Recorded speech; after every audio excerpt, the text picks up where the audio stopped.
Good FM, the night comes alive with Gramin Phone. শুরু হয়ে গেল ভূত এফএম। আপনারা সবাই জানেন যে ভূত এফএম এখন অন্যরকম উইথ গ্রামীণ ফোন। আজকে সকালেও আমি বলেছিলাম এবং কয়েকদিন ধরেই বলে আসছি যে আমাদের ভূত এফএম নিয়ে অন্যরকম একটা প্ল্যান আছে। আমরা বেশ কয়েকদিন ধরে বলছিলাম এবং সেই প্ল্যানের বাস্তবায়ন হচ্ছে আজকে।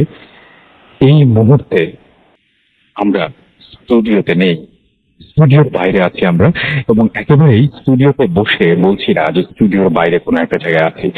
আমরা এসেছি একটা বিশেষ জায়গায়, যে জায়গাটির নাম সাতটা বটতলা, এবং এই সাতটা বটতলার দক্ষিণ পূর্ব কোণে রয়েছে একটা শ্মশান, এবং এই শ্মশান ঘাটের পাশেই আমরা অবস্থান নিয়ে এই জায়গাটায় এসে এবং এই জায়গায় সবকিছু জেনে প্রচুর রকমের ভয় পেয়ে যায় এবং আমরা মনে হয় যে আমাদের কিছু প্রোটেকশন দরকার হয়েছে, এবং আমরা চেয়েছি যে আমরা যেন নিরাপদে থাকতে পারি এবং কোনো অঘটন ঘটলে কোনো একজন মানুষ যিনি বুঝবেন এবং আমাদেরকে সহযোগিতা করতে পারবেন, এরকম ধরনের একজন মানুষকে আমরা ঢাকা থেকে নিয়ে আসি, এবং তিনি হচ্ছেন আমাদের হাফেজ মঈনুদ্দিন। এবং তিনি এখানে এসে আমাদেরকে জানান যে হ্যাঁ, এই জায়গাটা আসলে ভয়ঙ্কর। আমরা যদি একটু হাফেজ মঈনুদ্দিনের কাছে যাই, উনি একটু বলবেন যে এই এলাকাটা, মানে জাস্ট এই এলাকাটায় উনি কি দেখেছেন বা কেমন মনে হয়েছে এই এলাকায় এসে আপনার।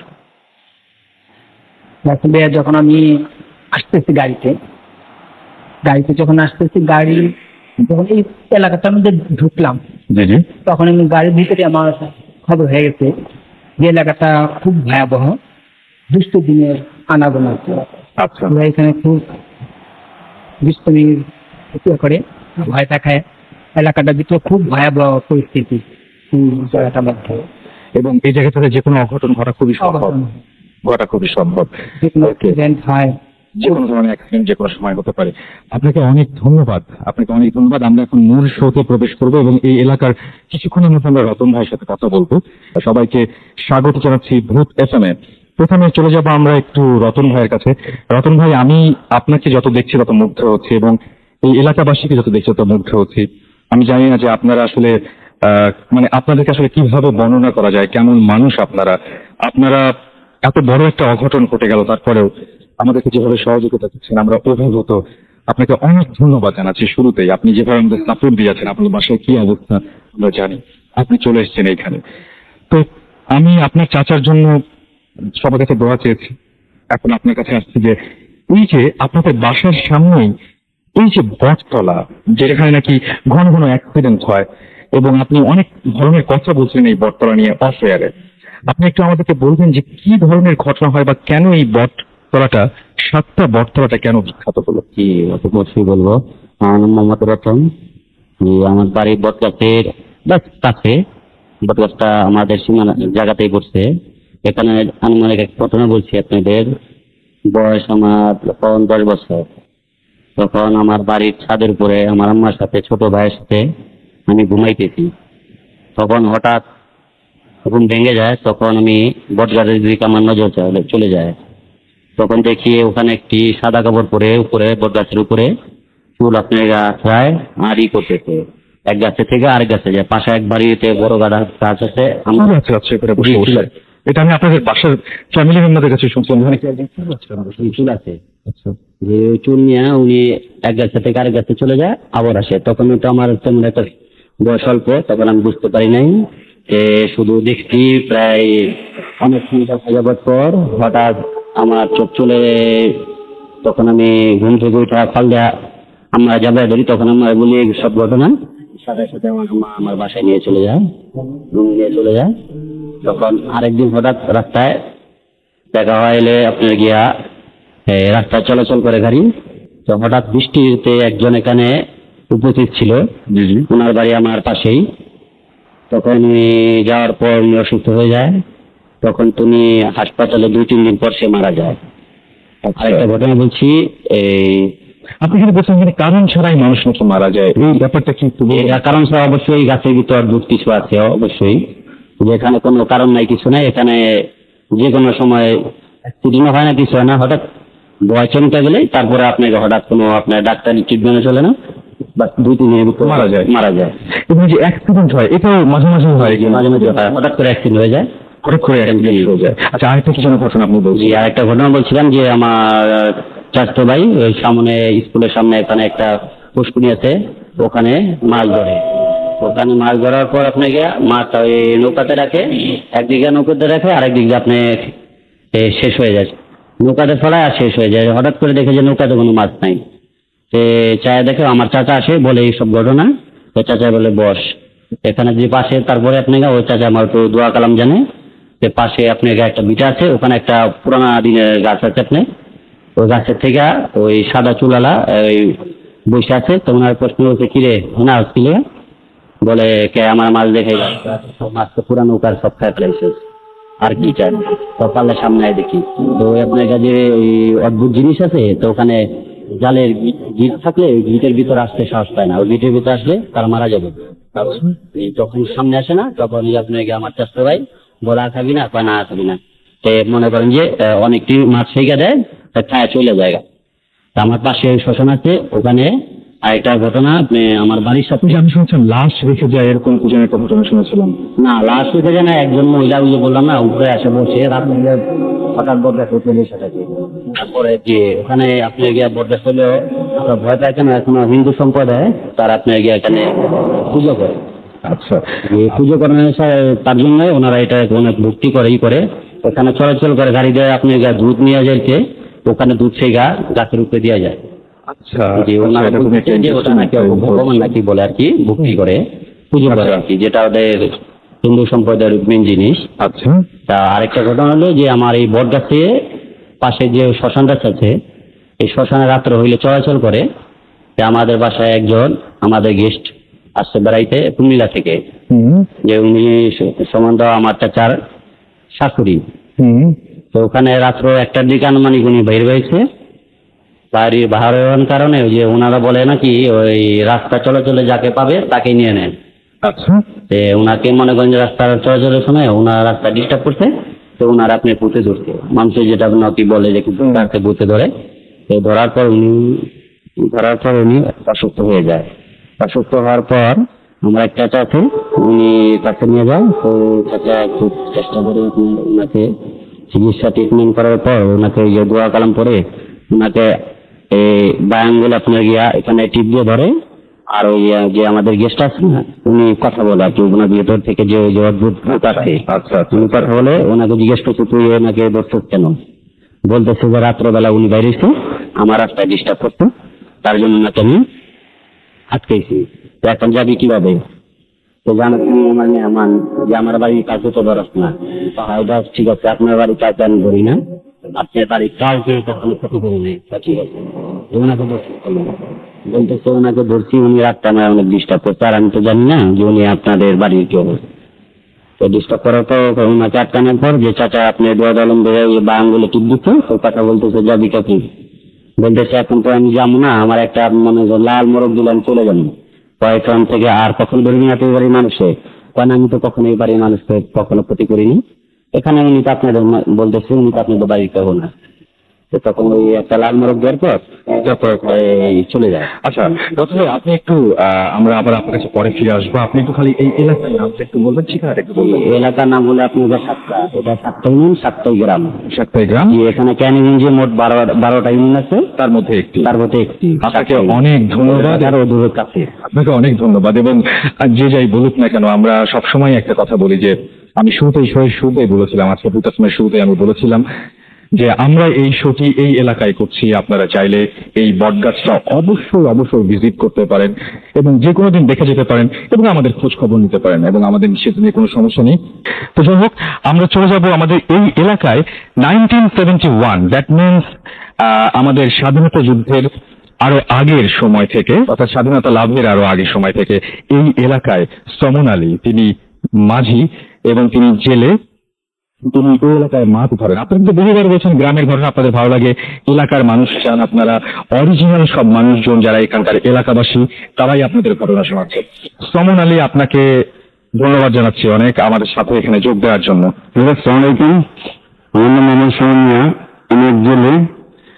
আমি স্বাধীনের পর একটু মাছ ধরি, আমাদের এলাকায় গ্রাম 7টা।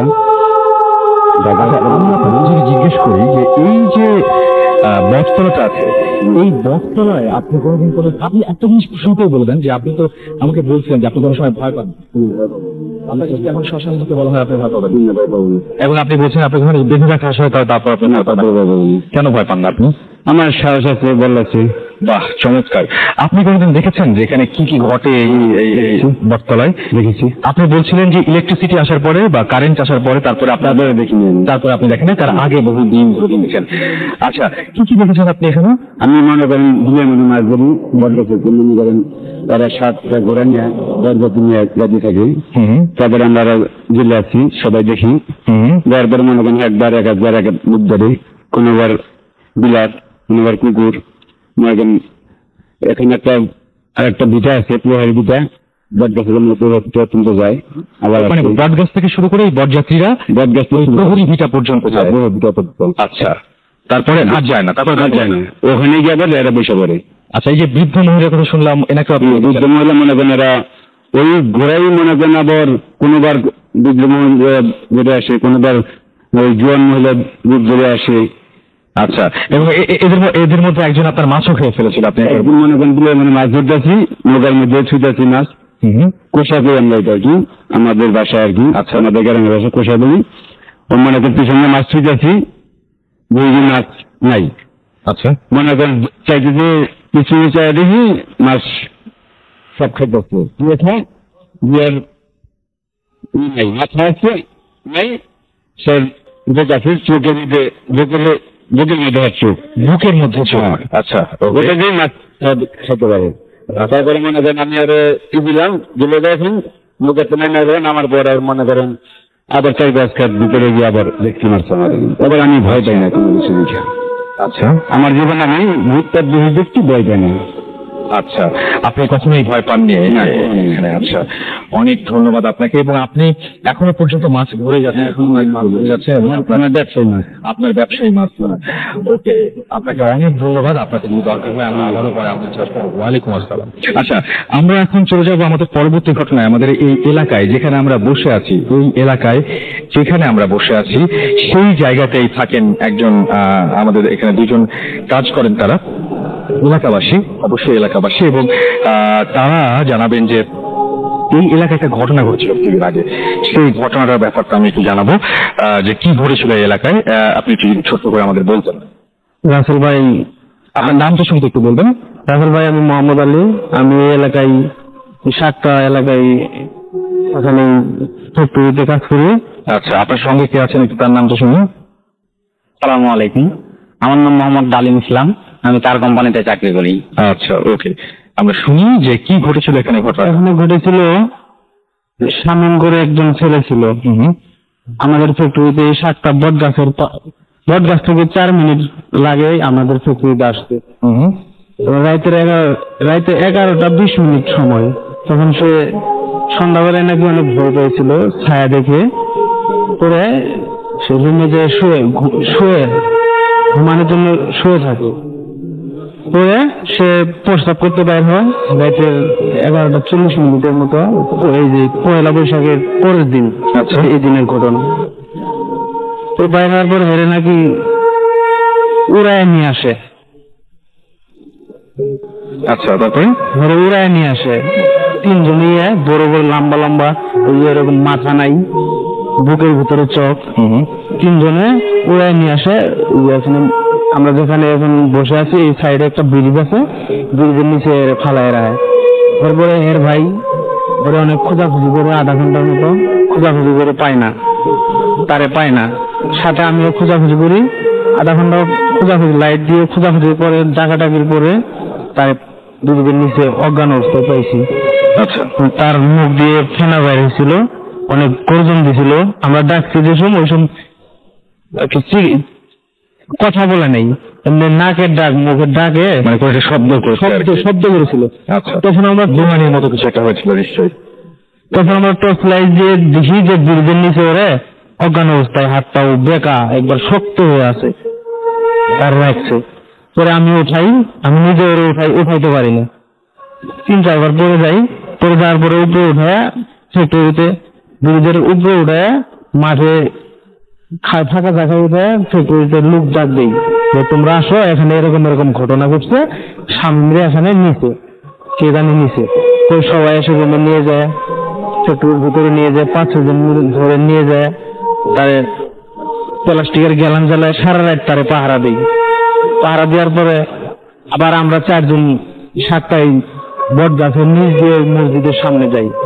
যাওয়ার পরে মসজিদের সামনে যাই, এখান থেকে আমাদের এই ফ্যাক্টরি থেকে মসজিদের ওখানে যাইতে সময় লাগে মাত্র 5 মিনিট বট গাছের নিচ দিয়ে, কিন্তু সেখানে আমরা 20 মিনিটেও যাইতে পারি না, হয়রান, আসতে পারি না, শরীর বাধা দেয়, মনে বাধা দেয় বট গাছ থেকে, আমাদের শরীর ভারী হয়ে যায়। তো হুজুরে বললাম যে হুজুর এরকম এরকম ঘটনা, আপনি একটু আসেন আমাদের এখানে, যে এরকম এরকম উড়ায় নিয়ে গেছিল, বুঝতে মুসলে অজ্ঞান অবস্থায় রাখছে। পরে হুজুরে বললে আমার যাওয়া যাবে না, আপনি আমি পানি ভরা দিই, নিয়ে যায় খাওয়ান, যদি সে থাকে, যদি সেই খারাপ জিনিসটা এখানে থাকে তাহলে 4-5 মানে চলে যাবে। পরে আমরা পানি যা নিয়ে আসি, তখন বট গাছের নিচ দিয়ে আসি, 7টা বট গাছের নিচ দিয়ে আসি, আসার পরে সেখানেও অনেক বাধা দেয়। আমরা তো সিগারেট খাচ্ছিলাম, আগুন আসছিল, হয়তো বা পারে নাই। তারপরে কি হলো? তারপরে দৌড়াদৌড়ি করে এসে ওনারে ভিতরে থেকে আবার ইমাম সাহেব তো আসতে রাজি হন নাই? না, ইমাম সাহেব আসতে রাজি হয়নি। রাজি হয়নি? সে বলছে যে আমার ওখানে যাওয়া যাবে না, আমি পানি ভরা দিই, আপনারা নিয়ে যায় খাওয়ান। আচ্ছা, উনি কিছু বলতে পারছিলেন, তারপরে কি হলো? তারপরে ভিতরে নিয়ে এসে আমরা যখন পানি ভরা নিয়েছি তখন ভিতর থেকে ফোন দিছে। পরে ভিতরে এসে শুনি যে আমরা যখন পানি ভরা নিয়ে আসতে গেছি ওই সময় নাকি উনি ওই যে শামীম অনেক চিল্লাচিল্লি করছে। এই সেটা তো করেছে, কিন্তু আসলে ঘটনাটা কি করেছিল সেটা একটু বলেন। ঘটনা তার হাত, মানে সে যখন সুস্থ হলো, সুস্থ হওয়ার পরে সে বলে যে আমার 3 জন উড়ায় নিয়ে আসে, 2 জন নিচে নিয়ে এসে আমারে বলতেছে যে ওখানে তো ওই খারাপ জিনিস 3 জন আসছিল, তারা 3 জন বলতেছে যে আমি মাথা খামো, কিছু একটা খাবে, এই জন্য আর কি পারাপারি লাগাইছে। আমি এটা সেই মুহূর্তে আপনারা যে পৌঁছেছেন, অনেক ধন্যবাদ আপনাকে। আমাদেরকে ছোট্ট বিরতি যেতে হবে। আচ্ছা, আমরা বাবু ভাইয়ের কাছ থেকে শুনি, হ্যাঁ, যে এই এলাকায় এসে বাবু ভাইয়ের কি ফিলিং হয়েছে এবং পুরো চারপাশটা দেখে কেমন লেগেছে। বাবু ভাই কিন্তু শুরুতে যেদিন রেকি করতে আসছিলাম সেদিন বাবু ভাই ছিলেন আমাদের সঙ্গে, ফার্নান্দিনারও ছিল, তো আমরা সবাই মিলে রেকি করে গেছি। আজকে এখানে তিনি উপস্থিত আছেন এবং কেমন লাগছে এই পুরো সময়টা? রকি ভাই ভালো লাগছে।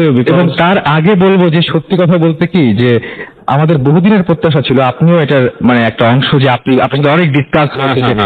আজকে কেমন লাগছে যে আমরা বাড়িতে মানে ড্রিম বিকাম ট্রু, একদম একদম একদম রিয়েলিটি হলো যেটা চেয়েছিলাম আর কি আমরা। রাইট, আমরা মানে আজকের এই অনুভূতি আসলে প্রকাশ করার মতো না, অন্যরকম লাগছে। অবশ্যই না, অন্যরকম একটা ফিলিংস সেটা। আর অ্যাকচুয়ালি প্রথম যেদিন আমরা এসেছি তখনই কিন্তু আমাদের একটা অন্যরকম লেগেছিল জায়গাটা। এবং এরকম জায়গায় মন্দির থাকবে কে জানতো। এবং যখন আমরা যাচ্ছিলাম, আমরা ছবি তুলেছিলাম আমি আমার ক্যামেরায়, সেখানে একটা অবয়ব এসেছিল, একটা মানে নারী মূর্তির মতো, শাড়ি পরা দূর থেকে। এবং এই ধরনের কথা কিন্তু অনেকের কাছে আমি শুনলাম। এবং ওই যে যিনি আপনার মাঝি ছিলেন উনিও এরকম একটা যেরকম দেখা যায়। তো এবং চারিপাশে আপনার বেশ খাল দিয়ে ঘেরা চারিপাশটা, অন্ধকার, এবং আপনার এই গাছটা সম্পর্কে যেটা ভীতি মানুষের মনে জাগ্রত করে আর কি। তো এটা আশপাশে থাকাটাই একটা মানে স্পুকি ব্যাপার, এবং একটা মায়া মায়া ব্যাপার আছে। আকাশ ভর্তি তারা, চারিদিকে কালো কালো গাছ, মানে এখন রাতের কারণে। হ্যাঁ, এবং এই কালো কালো গাছে কালো কালো সাপের কথা মনে পড়ছে। অনেকেই বলেছে যে এখানে সাপ খোপও আছে অনেক, প্রচুর পরিমাণে, এবং কার্বনিক অ্যাসিডও কাজ করে এরকম বলছিলেন। হ্যাঁ, এবং আমরা যে জায়গাটায় এসেছি সে জায়গায় নাকি পরশুদিন একটা সাপ ঢুকে পড়েছে। আপনারা বুঝুন অবস্থাটা, যে আমরা সেই জায়গায় বসে শুরু করছি। এবং আপনার এই শ্মশান ঘাটটা কিন্তু পানিতে ডুবে গেছে। এখানে অ্যাকচুয়ালি আমাদের ইচ্ছা ছিল শ্মশান ঘাটের ভেতরেই যাওয়া। হ্যাঁ, ভেতরে যাওয়া, হাঁটু পর্যন্ত প্রায় পানিতে ডুবে গেছে। এবং এই এলাকাটা বর্ষার মৌসুমে এরকম পানিতেই ভরে যায়। এবং আমাদের মালপত্র যা কিছু আমরা নিয়ে আনা নেওয়া করেছি সেটাও কিন্তু নৌকাতে, ডিঙি নৌকাতে আমরা আনা নেওয়া করেছি। সুতরাং আপনারা বুঝতেই পারছেন যে জায়গাটা কেমন। আচ্ছা, অত বুঝতে হবে না, আপনারা যারা ইন্টারেস্টেড তারা সরাসরি চলে আসবেন। বিশেষ করে ঢাকা যারা রয়েছে তারা এসে দেখতেই পারবেন এই জায়গাটা, এবং এই জায়গাটা এসে আপনারা আমাদের খোঁজ খবর নিতে পারবেন, জানতে পারবেন। এবং যাদের মধ্যে ভূত এফএম নিয়ে সংশয় রয়েছে তারা মোটামুটি এবার একটা সরাসরি এখানে এসে এইখানকার এলাকাবাসীর কাছ থেকে আমাদের ঘটনা, আমরা কিভাবে ঘটনা সিলেক্ট করি, আমরা কিভাবে কাদেরকে সাথে কি ধরনের কথা বলেছি, সবকিছু আপনারা জানতে পারবেন। একদম সরে জমিন তদন্ত আর কি। সেটাই, এটা হার্ড প্রসেস। বিকজ অনেকবার কিন্তু মানে আমরা আসা ছাড়াও কিন্তু আরো অনেক ভূত টিম এসেছিল, এসে অনেক কিছুই মানে আপনার মানে খোঁজ খবর করে রেখি করে তারপর জায়গাটা একদম আমার সেটাই মনে হয়। আমার সেটা মনে হয় এটা অনেক অনেক অনেক একটা হার্ড প্রসেস। যাই হোক, আমার যেটা মনে হচ্ছে যে এই মুহূর্তে আমার মনে হয় যে একটা ঘটনায় যাওয়া উচিত। এবং বলা হয় আপনার এই যে আমরা যেটা শুনছি যে এই এলাকার যে সমস্যা, আপনি কতটুকু সেন্স করতে পারছেন বা আপনার কতটুকু মনে হচ্ছে যে এই এলাকায় করতে পারছি? মানে প্রথম থেকে এসে আমি যেদিন ফার্স্ট আমরা আসলাম সেদিন তো ছবিটা মানে তোলার পর আমি একটু হতবাক হয়েছিলাম ছবি দেখে, হোয়াট ইজ ইট। এবং তারপরেও যখন এখানে আসলাম, মইনুদ্দিন ভাই প্রথমেই বললো যে ওনার কাছে কেমন লাগছে। ওনাকে কিছুই বলা হয়নি কোন জায়গাটা। হ্যাঁ, এবং ওই মানে ঠিক যে জায়গাটাতে আমরা মানে বলছি সেই জায়গায় এসে মইনুদ্দিন ভাই বললো ওনার কাছে কেমন জানি লাগছে, ওনার গা জ্বালা পোড়া করছে, এটা মানে আমার যেমন মাথা ব্যথা করছে হালকা হালকা, এটা গরমের কারণে। তো বুঝতেই পারছেন যে জায়গাটা সম্বন্ধে আর বলার কি আছে, রাইট? ঠিক আছে। এবং মানুষ বলে এবং খুব দুর্ঘটনা হয় রাস্তাটায়, এবং এটা not actually because of the blind spot. কেন অনেকে মনে করতে পারে ব্লাইন্ড স্পটের কারণে দুর্ঘটনা হয়, এটা কিন্তু ঠিক সেরকম জায়গা না। জায়গাটাতে সেরকম কোনো বাঁক নেই। হ্যাঁ, মানে দুর্ঘটনা ঘটার মতো বাঁকের জায়গা সেটা না, এটা না। এক্সট্রাঅর্ডিনারি একটা মানে আপনার সিচুয়েশন এক্সট্রাঅর্ডিনারি ভাবেই ঘটে জিনিসটা, রাইট? এই আর কি। আচ্ছা, আমি একটু মইনুদ্দিন ভাইয়ের কাছে যাই। হ্যাঁ, মইনুদ্দিন ভাই, আপনার এই জায়গাটা সম্পর্কে আপনি তো শুরুতেই একটু বলেছেন। আপনি যে সমস্ত জায়গায় যে বট গাছটা আপনি দেখেছেন, হ্যাঁ, ওই বট গাছটার কাছে গিয়ে আপনার কি মনে হয়েছে যে এলাকাবাসীরা যে সমস্ত ঘটনা বলছেন তার সাথে আপনি কোনো কিছু মিল পেয়েছেন? বা আপনি বলছিলেন যে আপনি যতটুকু সেন্স করতে পারেন সেই সেন্স বলতে যে না, এই ঘটনাগুলো সত্যি এবং এখানে বটগাছের ঘটনা ঘটতে পারে। খুব ভয়াবহ জায়গাটা।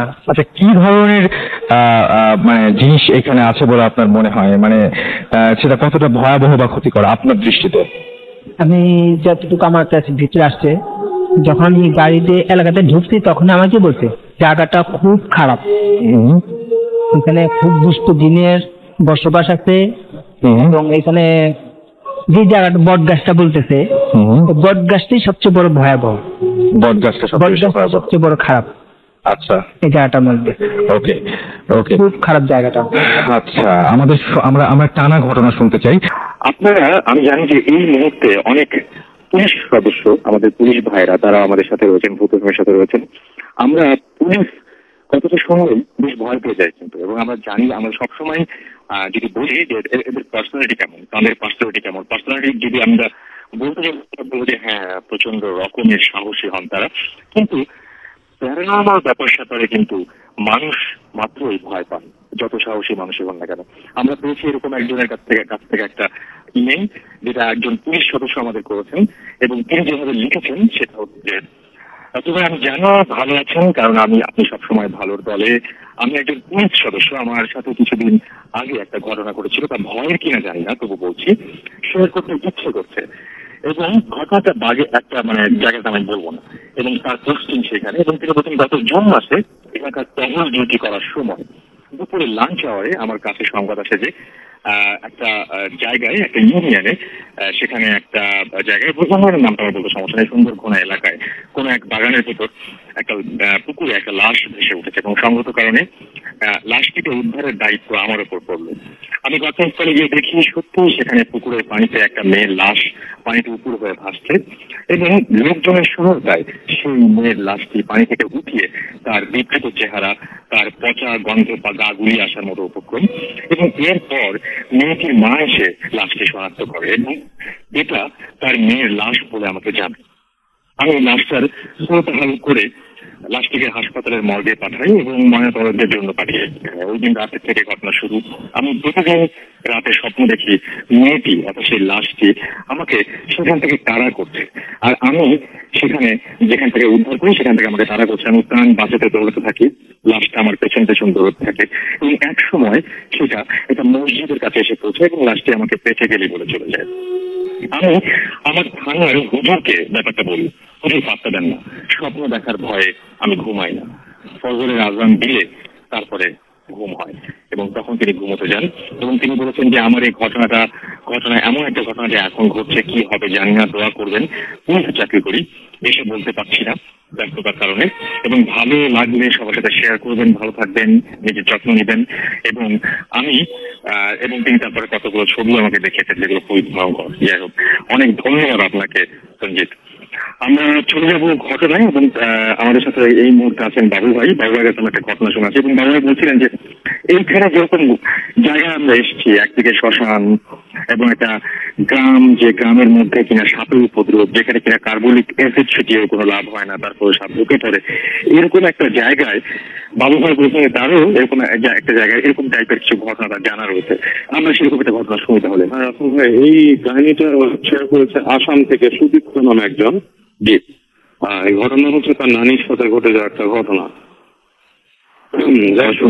শুরু করি। জি, সুদীপ্ত লিখেছিলেন যে আজ থেকে অনেক বছর আগের কথা, তখন তার নানি খুব মানে ইয়াং ছিলেন আর কি, তখন টিনেজ ছিলেন, টিনেজ বয়সে ছিলেন। তো তিনি স্কুল তাকে ঘোরাফেরা করতেন, মাঠে যেতেন, দৌড়তেন, এরকম সময় ছিল। তো একদিন সে খেলতে খেলতে চলে যায় তার বাসার কাছাকাছি আর কি একটা জায়গায়। সেটা বাসার কাছাকাছি বলতে মানে তখনকার সময় এটা কাছাকাছি বলতে এখন অনেক দূরে হবে, বেশ ধরেন কয়েক মাইল দূরে একটা মন্দিরের কাছে আর কি। তো সেখানে একটা কালী মন্দির আছে, এবং সেখানে মানে পুজো হয়, কিন্তু কালী মন্দিরে মানুষ খুব কম আসে সেখানে জায়গাটায়। তো সে যায়, সে যে তখন ভর দুপুর, দেখে আশেপাশে কেউ নেই, এবং মন্দিরের যে আপনার যে চাতালটা সেটা একদম নির্জন পড়ে আছে, কেউ নাই আশেপাশে। তো তিনি ছোট মানুষ ছিলেন, তিনি হাঁটতে হাঁটতে চলে যান, কাছে যান, যে মন্দিরের ওই চাতালে ঢোকার পরে ভিতরে চলে যান। তো তিনি মূর্তির সামনে গিয়ে প্রথমে একটু মানে ভয় পান, খুব একটা বেশ ভয় পেয়ে উনি মানে কত বিহ্বল হয়ে যান কালী মূর্তিটাকে দেখে আর কি। তো এই অবস্থায় তাকে মন্দিরের যে আপনার যে কেয়ারটেকার, মানে মন্দিরের যে পুরোহিত যে থাকে, সে তাকে আপনার মানে ফাইন্ড করা মানে খুঁজে পায় আর কি। ওই অবস্থায় দাঁড়িয়ে আছে হতবিহ্বল। তো মন্দিরের পুরোহিত তাকে ডেকে নিয়ে আসে, এসে জিজ্ঞেস করে তোমার নাম কি। তো সুদীপ্তর নাম মানে বলতে পারে না, প্রথম সে কিছুক্ষণ চুপচাপ থাকে, পরে সে বলে যে আমার নাম অমক। এবং সে যখন নামটা বলে তখনই তার ভিতরে একটা ঘোর লাগা ভাব তৈরি হয়, মানে সে সঠিকভাবে জিনিসটা বলতে পারে না আর কি, যে তার নাম বা কিছু মানে সঠিকভাবে বলতে পারে না, তার কেমন একটা ঘোর লাগা সিচুয়েশন হয়। তো মন্দিরের পুরোহিত সে তখন মানে কোনোভাবে অ্যারেঞ্জ করে তার খোঁজ খবর বের করা, এবং খোঁজ খবর বের করে তাকে মানে বাসায় পৌঁছে দেয়। এবং বাসায় পৌঁছে দেওয়ার পর থেকে তার মানে দেখা যাচ্ছে যে তার আচরণটা অন্যরকম হয়ে যায়, মানে স্বাভাবিক আচরণ তার ভেতর না, এবং সে বিড়বিড় করে কথা বলে, এবং আপনার মানে গুনগুন করে কি একটা গান গায়, বাসায় বসে থাকে, সন্ধ্যার সময় হঠাৎ করে হাসে, এবং বাসার মানুষজন খুব অবাক হয়ে যায়। তো তখন রাতের বেলা মানে ওর নানির যে মা ছিল আর কি, তিনি তাকে বলে যে তোমার কি হয়েছে। বলে আমার কিছু হয়নি, আমার মধ্যে মানে আপনার বলে যে আমার মধ্যে উনি এসছেন। বলে উনি এসছেন মানে, বলে যে আমি ওখানে দাঁড়িয়েছিলাম, আমি তখন দেখি যে আমার সাথে উনি কথা বলছেন, যিনি মন্দিরে ছিলেন তিনি আমার সাথে কথা বলছেন নেমে এসে, এবং উনি আমাকে বলে আমি এখন থেকে তোর সাথেই থাকবো সবসময়। তো ওর মা শুনে খুব ভয় পেয়ে যান যে এটা কেমন কথা বলছে। তো তিনি বলেন তিনি পরে মানে পরদিন তিনি খোঁজ খবর করে ওই মন্দিরে পুরোহিতকে ডাকেন, ডেকে বলেন যে আমার বাচ্চা তো গিয়েছিল, আপনি দিয়ে গেলেন, কিন্তু তারপর থেকে তো তার মধ্যে এই আশ্চর্য একটা আচরণ সৃষ্টি হয়েছে, এবং সে একলা একলা সময় কাটাতে পছন্দ করে, সবসময় মানে আপনার কারোর সাথে থাকে না, খেলাধুলা ছেড়ে দিয়েছে, এমনি স্বাভাবিক জীবনযাপন করছে, বাট একটা অন্যরকম একটা সিচুয়েশন এসে থাকে। তো মন্দিরের পুরোহিত তাকে বলে যে যদি এরকম কিছু হয়ে থাকে তাহলে খারাপ কিছু হওয়ার কথা না, তার দিকে হয়তো মানে দেবীর নজর পড়েছে, বা দেবী হয়তো তাকে অ্যাকসেপ্ট করেছেন এরকম কিছু। তো বলছে যে আমার বাচ্চাকে তো আমি চাই না, কারণ বাচ্চা তো আসলে আমি আমার স্বাভাবিক বাচ্চা চাই, এটা কি করা যায়। বলে আপনি মানে তাদের একটা বিশেষ জায়গা আছে, বলে যে ওই জায়গায় আপনি যান, যে আপনি ওখানে ভোট দিয়ে আসেন এবং বলেন যে মানে কি করেন, যে মানে আপনি প্রার্থনা করেন যাতে দেবী তার উপর থেকে দৃষ্টি ফিরিয়ে নেয়, তাকে না রাখে। আপনি যদি আপনার বাচ্চাকে স্বাভাবিক চান, বাট আমি মনে করি এটা আপনার বাচ্চার জন্য একটা ভালো জিনিস। যাই হোক, মা তো সেরকম চায় না, কারণ তার বাচ্চাটা ডিফারেন্ট হয়ে গেছে, হঠাৎ করে খুব ম্যাচিওর আচরণ করে, কথাবার্তা বলে, এবং সন্ধ্যার সময় এরকম আচরণ করে। আবার দেখা যাচ্ছে যে সে যখন হেঁটে হেঁটে যায়, মানে খুব অন্যরকম অপার্থিব টাইপের আচরণ সে করে, রাতের বেলা হেসে ওঠে ঘুমের মধ্যে। তো এই ধরনের আচরণের পর মা তখন চিন্তা করে যে আমি ওই স্পেসিফিক যে জায়গাটা যেখানে বলেছে ভোগ দিতে আর কি, সেখানে একটা মন্দির টাইপের আছে আর নদী টাইপের আছে, সেখানে যে ভোগ দেওয়ার চিন্তা করে। তো সে মন্দির পুরোহিত ছিল তার সাথে আলাপ করে যে আমি কিভাবে ভোগটা দিব, এটা প্রসিডিওর কি। তো বলে যে আপনার ভোগ দিতে গেলে আপনি একাই যেতে হবে, আপনি কাউকে নিয়ে যেতে পারবেন না, আপনি এরকম এই কিছু তাকে কিছু আপনার এই ভোগের যেগুলো আইটেম, হয়তো কিছু ফল বা কিছু এগুলো নিয়ে বলে যে আপনাকে চলে যেতে হবে অমুক দিন ঠিক সূর্যাস্তের সময় এটাকে আপনি পানিতে ভাসিয়ে দেবেন বা পানিতে ডুবিয়ে দেবেন, চলে আসবেন। আচ্ছা, তো ওই যে ভদ্রমহিলা ছিলেন তার মা, সে তার মেয়ের কথা চিন্তা করে সে ওরকম রওনা দেয় আর কি। তো ঠিক এরকম যে সেই আপনার সেই নদীর যে পাড়টা আর কি, সেখানে একটা পুরোনো মন্দিরও আছে আর কি। তো সেখানে যে সে আপনার সেই ফলের যে ভোগ সেটা নিয়ে সে দাঁড়ান পানির পাশে, এবং তার যে মন্ত্র বা কি উচ্চারণ করতে বলেছিল সেটা নিয়ে সে দাঁড়ায় পানির পাশে। তো তিনি যখনই নাকি আপনার ওই জিনিসটা বিসর্জন দেবেন আর কি, এরকম সময় নাকি তিনি ঠিক পানির মধ্যে ওই সেই মূর্তিটার যে কালী মূর্তির যে একটা প্রতিচ্ছবি পানিতে দেখেন, তার দিক তাকিয়ে পানির মধ্যে। আচ্ছা, এবং হাসছে এবং তাকে বলে যে আমি এইভাবে তো ছেড়ে যাবো না, আমি তোর মেয়ের দিকে আমার পছন্দ করেছি, তোর মেয়েকে আমি এভাবে ছেড়ে যাবো না, তুই আমাকে এগুলো করিস না। মধ্যে থেকে বলছি এবং সরাসরি সে দেখছে যে মূর্তিটা যে রেখেছে ঠিক মূর্তিরই একটি প্রতিচ্ছবি সেখানে। তো উনি প্রচন্ড ভয় পায় আর কি। উনি ভয় পেয়ে তাকিয়ে দেখে আশেপাশে কেউ নেই, পাগলের মতো ছুটে আসে ব্যাক করে। তো ব্যাক করে এসে উনি খুব ভয় পায় বাসায়, এসে মেয়েকে আগলে রাখে। তো ঘুমিয়ে আসছে রাতের বেলা, তো হঠাৎ করে দেখে যে হাসি শব্দ শুনছে উনি, ঘরের মধ্যে হাসি শব্দ হচ্ছে। হ্যাঁ, তারপর উনি উপলব্ধি করে যে ঘরের মধ্যে পা টিপে টিপে কেউ রেখে আসলো। সত্যি ওনার বিছানা থেকে কিছু দূর দাঁড়ায় বলছে যে তোর মেয়েকে আমি ছেড়ে যাব না, সে থাকবে। হ্যাঁ, তার কোনো আমি সমস্যাও করবো না। হ্যাঁ, যে তোর মেয়েকে যখন প্রাপ্তবয়স্ক হবে তখন একটা পূজা আছে, সেটা দিবি, এই পুজো দেওয়ার পর তাকে বিয়ে দিবি, তার জীবন সবসময় আমি তার সাথে থাকবো।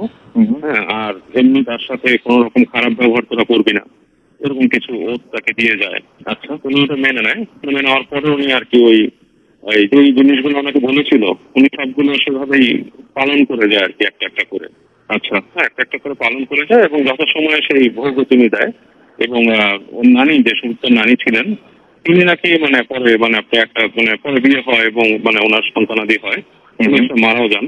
তো ওনার যে ওই সুদীপ্তর যে নানির যে মেয়ে হয়েছিল কয়েকজন, ওর মা ছাড়া, তাদের মধ্যে ছোটজনের মধ্যে নাকি একই রকম আচরণ দেখা যেত আর কি।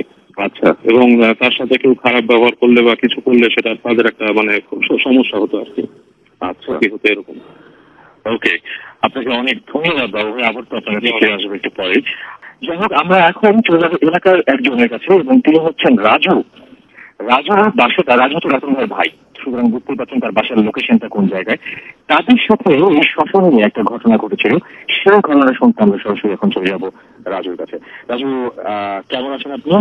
জি ভাইয়া, ভালো আছেন। আপনাদের সহযোগিতার কথা আমরা কোনোদিন ভুলবো না। আপনি একটু আমাদেরকে কাইন্ডলি বলবেন যে আপনি, আচ্ছা আগে শুনি আপনি কি করেন?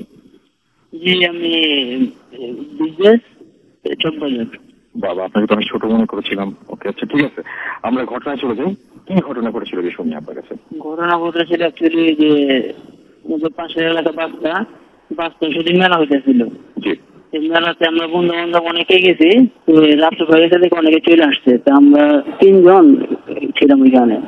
তো 3 জন ছিলাম ওইখানে। যখন অনেক রাত হয়ে গেছে, অনেক রাত হওয়ার পর আমরা যখন বাসায় আসলাম, তখন ভাবলাম যে এখন যদি রাস্তা দিয়ে আসি তাহলে অনেকটাই ঘুরে আসতে হয়। আমরা ভাবলাম যে ঘুরে না আসলে আমরা যদি একটু শ্মশান দিয়ে যাই তাহলে আমাদের তাড়াতাড়ি হবে।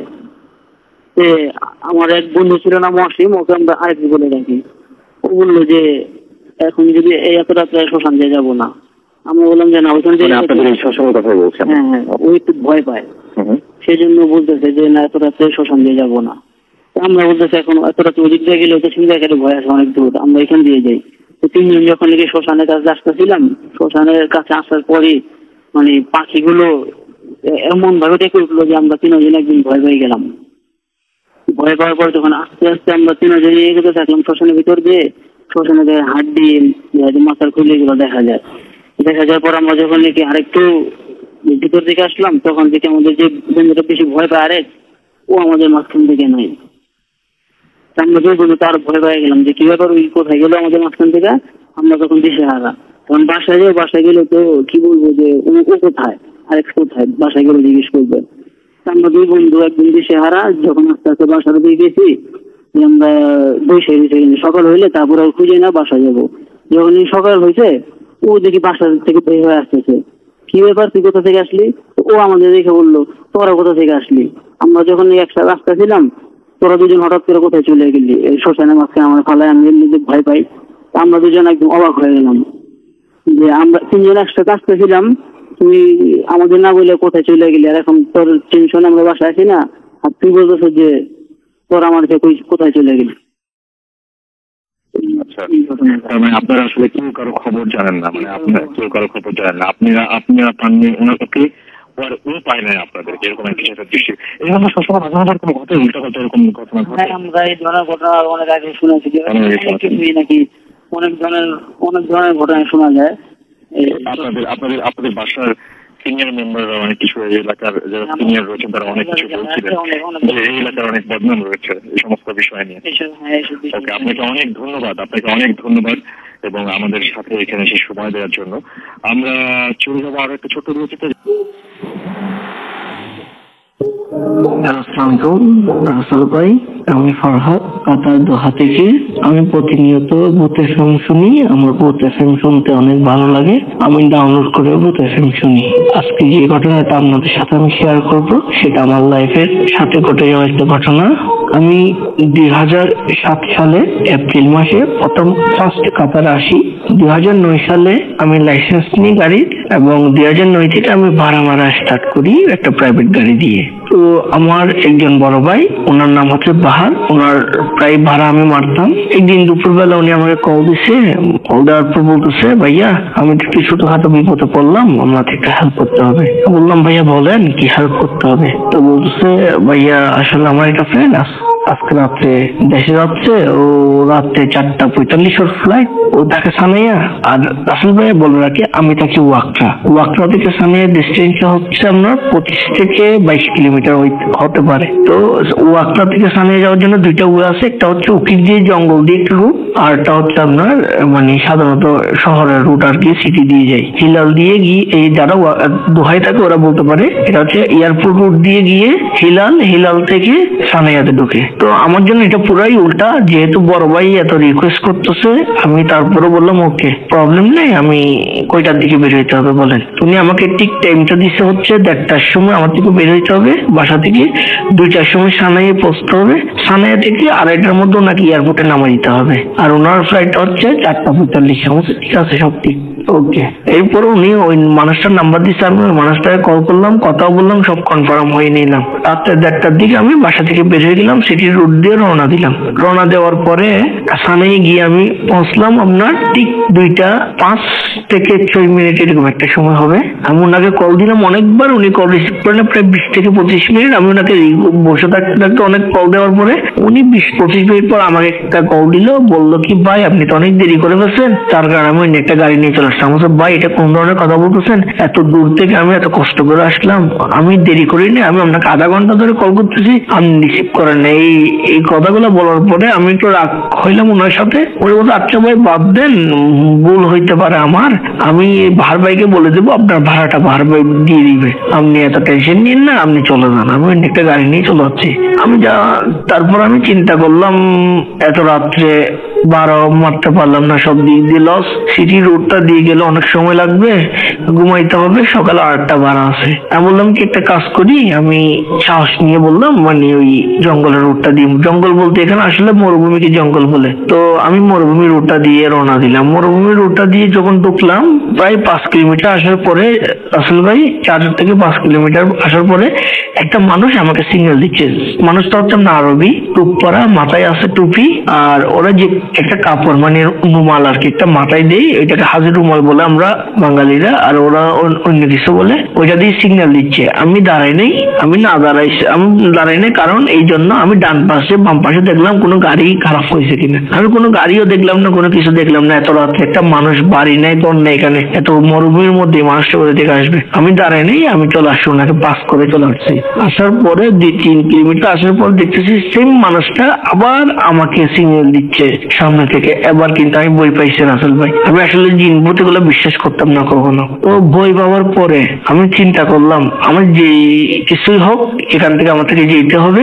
আমি দোয়া কালাম পড়তেছি, অনেক দোয়া কালাম পড়ার পরে রাস্তা ওই রোডটা দিয়ে চলে আসার জন্য আর কেমন ওয়াকটা আসার জন্য চেষ্টা করতেছি। তো আমি দেখতেছি আমার গাড়িতে কিলোমিটার চলতেছে 150, 140, 130 আমি গাড়ি চালাচ্ছি এরকম, কিন্তু আমার থেকে লাগতেছে আমার গাড়িটা 30-40 যাচ্ছে না স্পিড।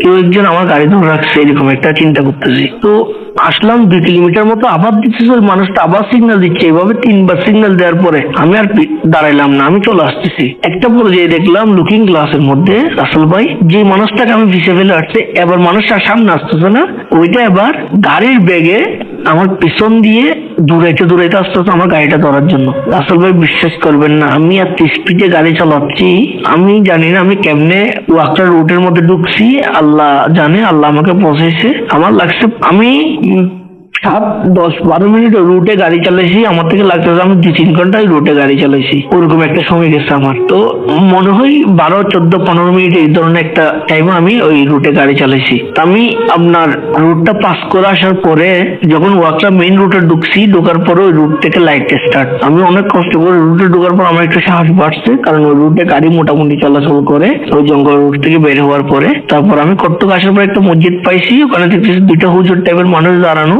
আমি গাড়িটা দাঁড়াই, আমি ওখানে দাঁড়াই, ওখানে একটা পানির কুলার, আমি সাধারণত বলে রাখি এখানে সব মসজিদের সামনে একটা গভর্নমেন্টে পানির কুলার রাখে, যারা আসনবী ওরা ওখান থেকে পানি খায়। আমি গেলাম পানি খাওয়ার জন্য, অনেক ঘুমাচ্ছি, ওরা দেখে আমাকে বলতে, ভাই কি হয়েছে, আপনি কি ভয় পাইছেন, কোনো কিছু প্রবলেম? আমি ওনাদেরকে সব খুলে বললাম হিন্দিতে, ওরা হিন্দি বলতেছে আমার সাথে। তারপর ওরা আমাকে বলতেছে কি, ভাই আপনি তো এই রুটে এত রাত্রে কেন আসতেছেন, এই রুটটা ভালো না, এই রুট নিয়ে অনেক ঘটনা আছে। রাসেল ভাই বলে রাখি, আমিও এই রুট নিয়ে অনেক আগে ঘটনা শুনছি, বাট আমি বিশ্বাস করিনি কখনো। ফার্স্ট এটা দেখার পর আমি বিশ্বাস করছি। তারপর ওরা আমাকে আমি কুলারে পানি খাওয়ার জন্য গেলাম, পানি একটু খাইলাম, দেখছি অনেক পানি গরম, প্লাস আমি রিটার্ন চলে আসতেছি, বলতেছি ওদেরকে মানে পানি আজকে অনেক গরম। ওরা বলতেছে কি ওই গরম মনে হয় ভিতরে কুলারটা নষ্ট, আপনি ওদের হাতে একটা বোতল আছে, এই পানিটা খান, এটা ঠান্ডা। আমি ওই পানিটা খাইছি, অর্ধেক খাইছি, অর্ধেক আছে ওইটা ওদেরকে দিচ্ছে, ওরা নিচ্ছে না, বলছে এটা আপনি নিয়ে যান, আমাদের লাগবে না। আমি ওইটা বলে রাসেল ভাই 30 সেকেন্ড হবে না, জাস্ট কুলারের সামনে থেকে গাড়িতে এসে বসলাম। বসার পরে ওই আদা পানিটাতে একটু পানি মুখে দিয়ে জাস্ট মাথাটা নিচে করে বাম পাশে তাকালাম, ওই যে 2টা মানুষ 30 সেকেন্ড আগে আমাকে বোতল দিছে, ওরা 30 সেকেন্ডের মধ্যে উধাও। রাসেল ভাই বিশ্বাস করবেন না, তখন তো আমি মরি অবস্থা।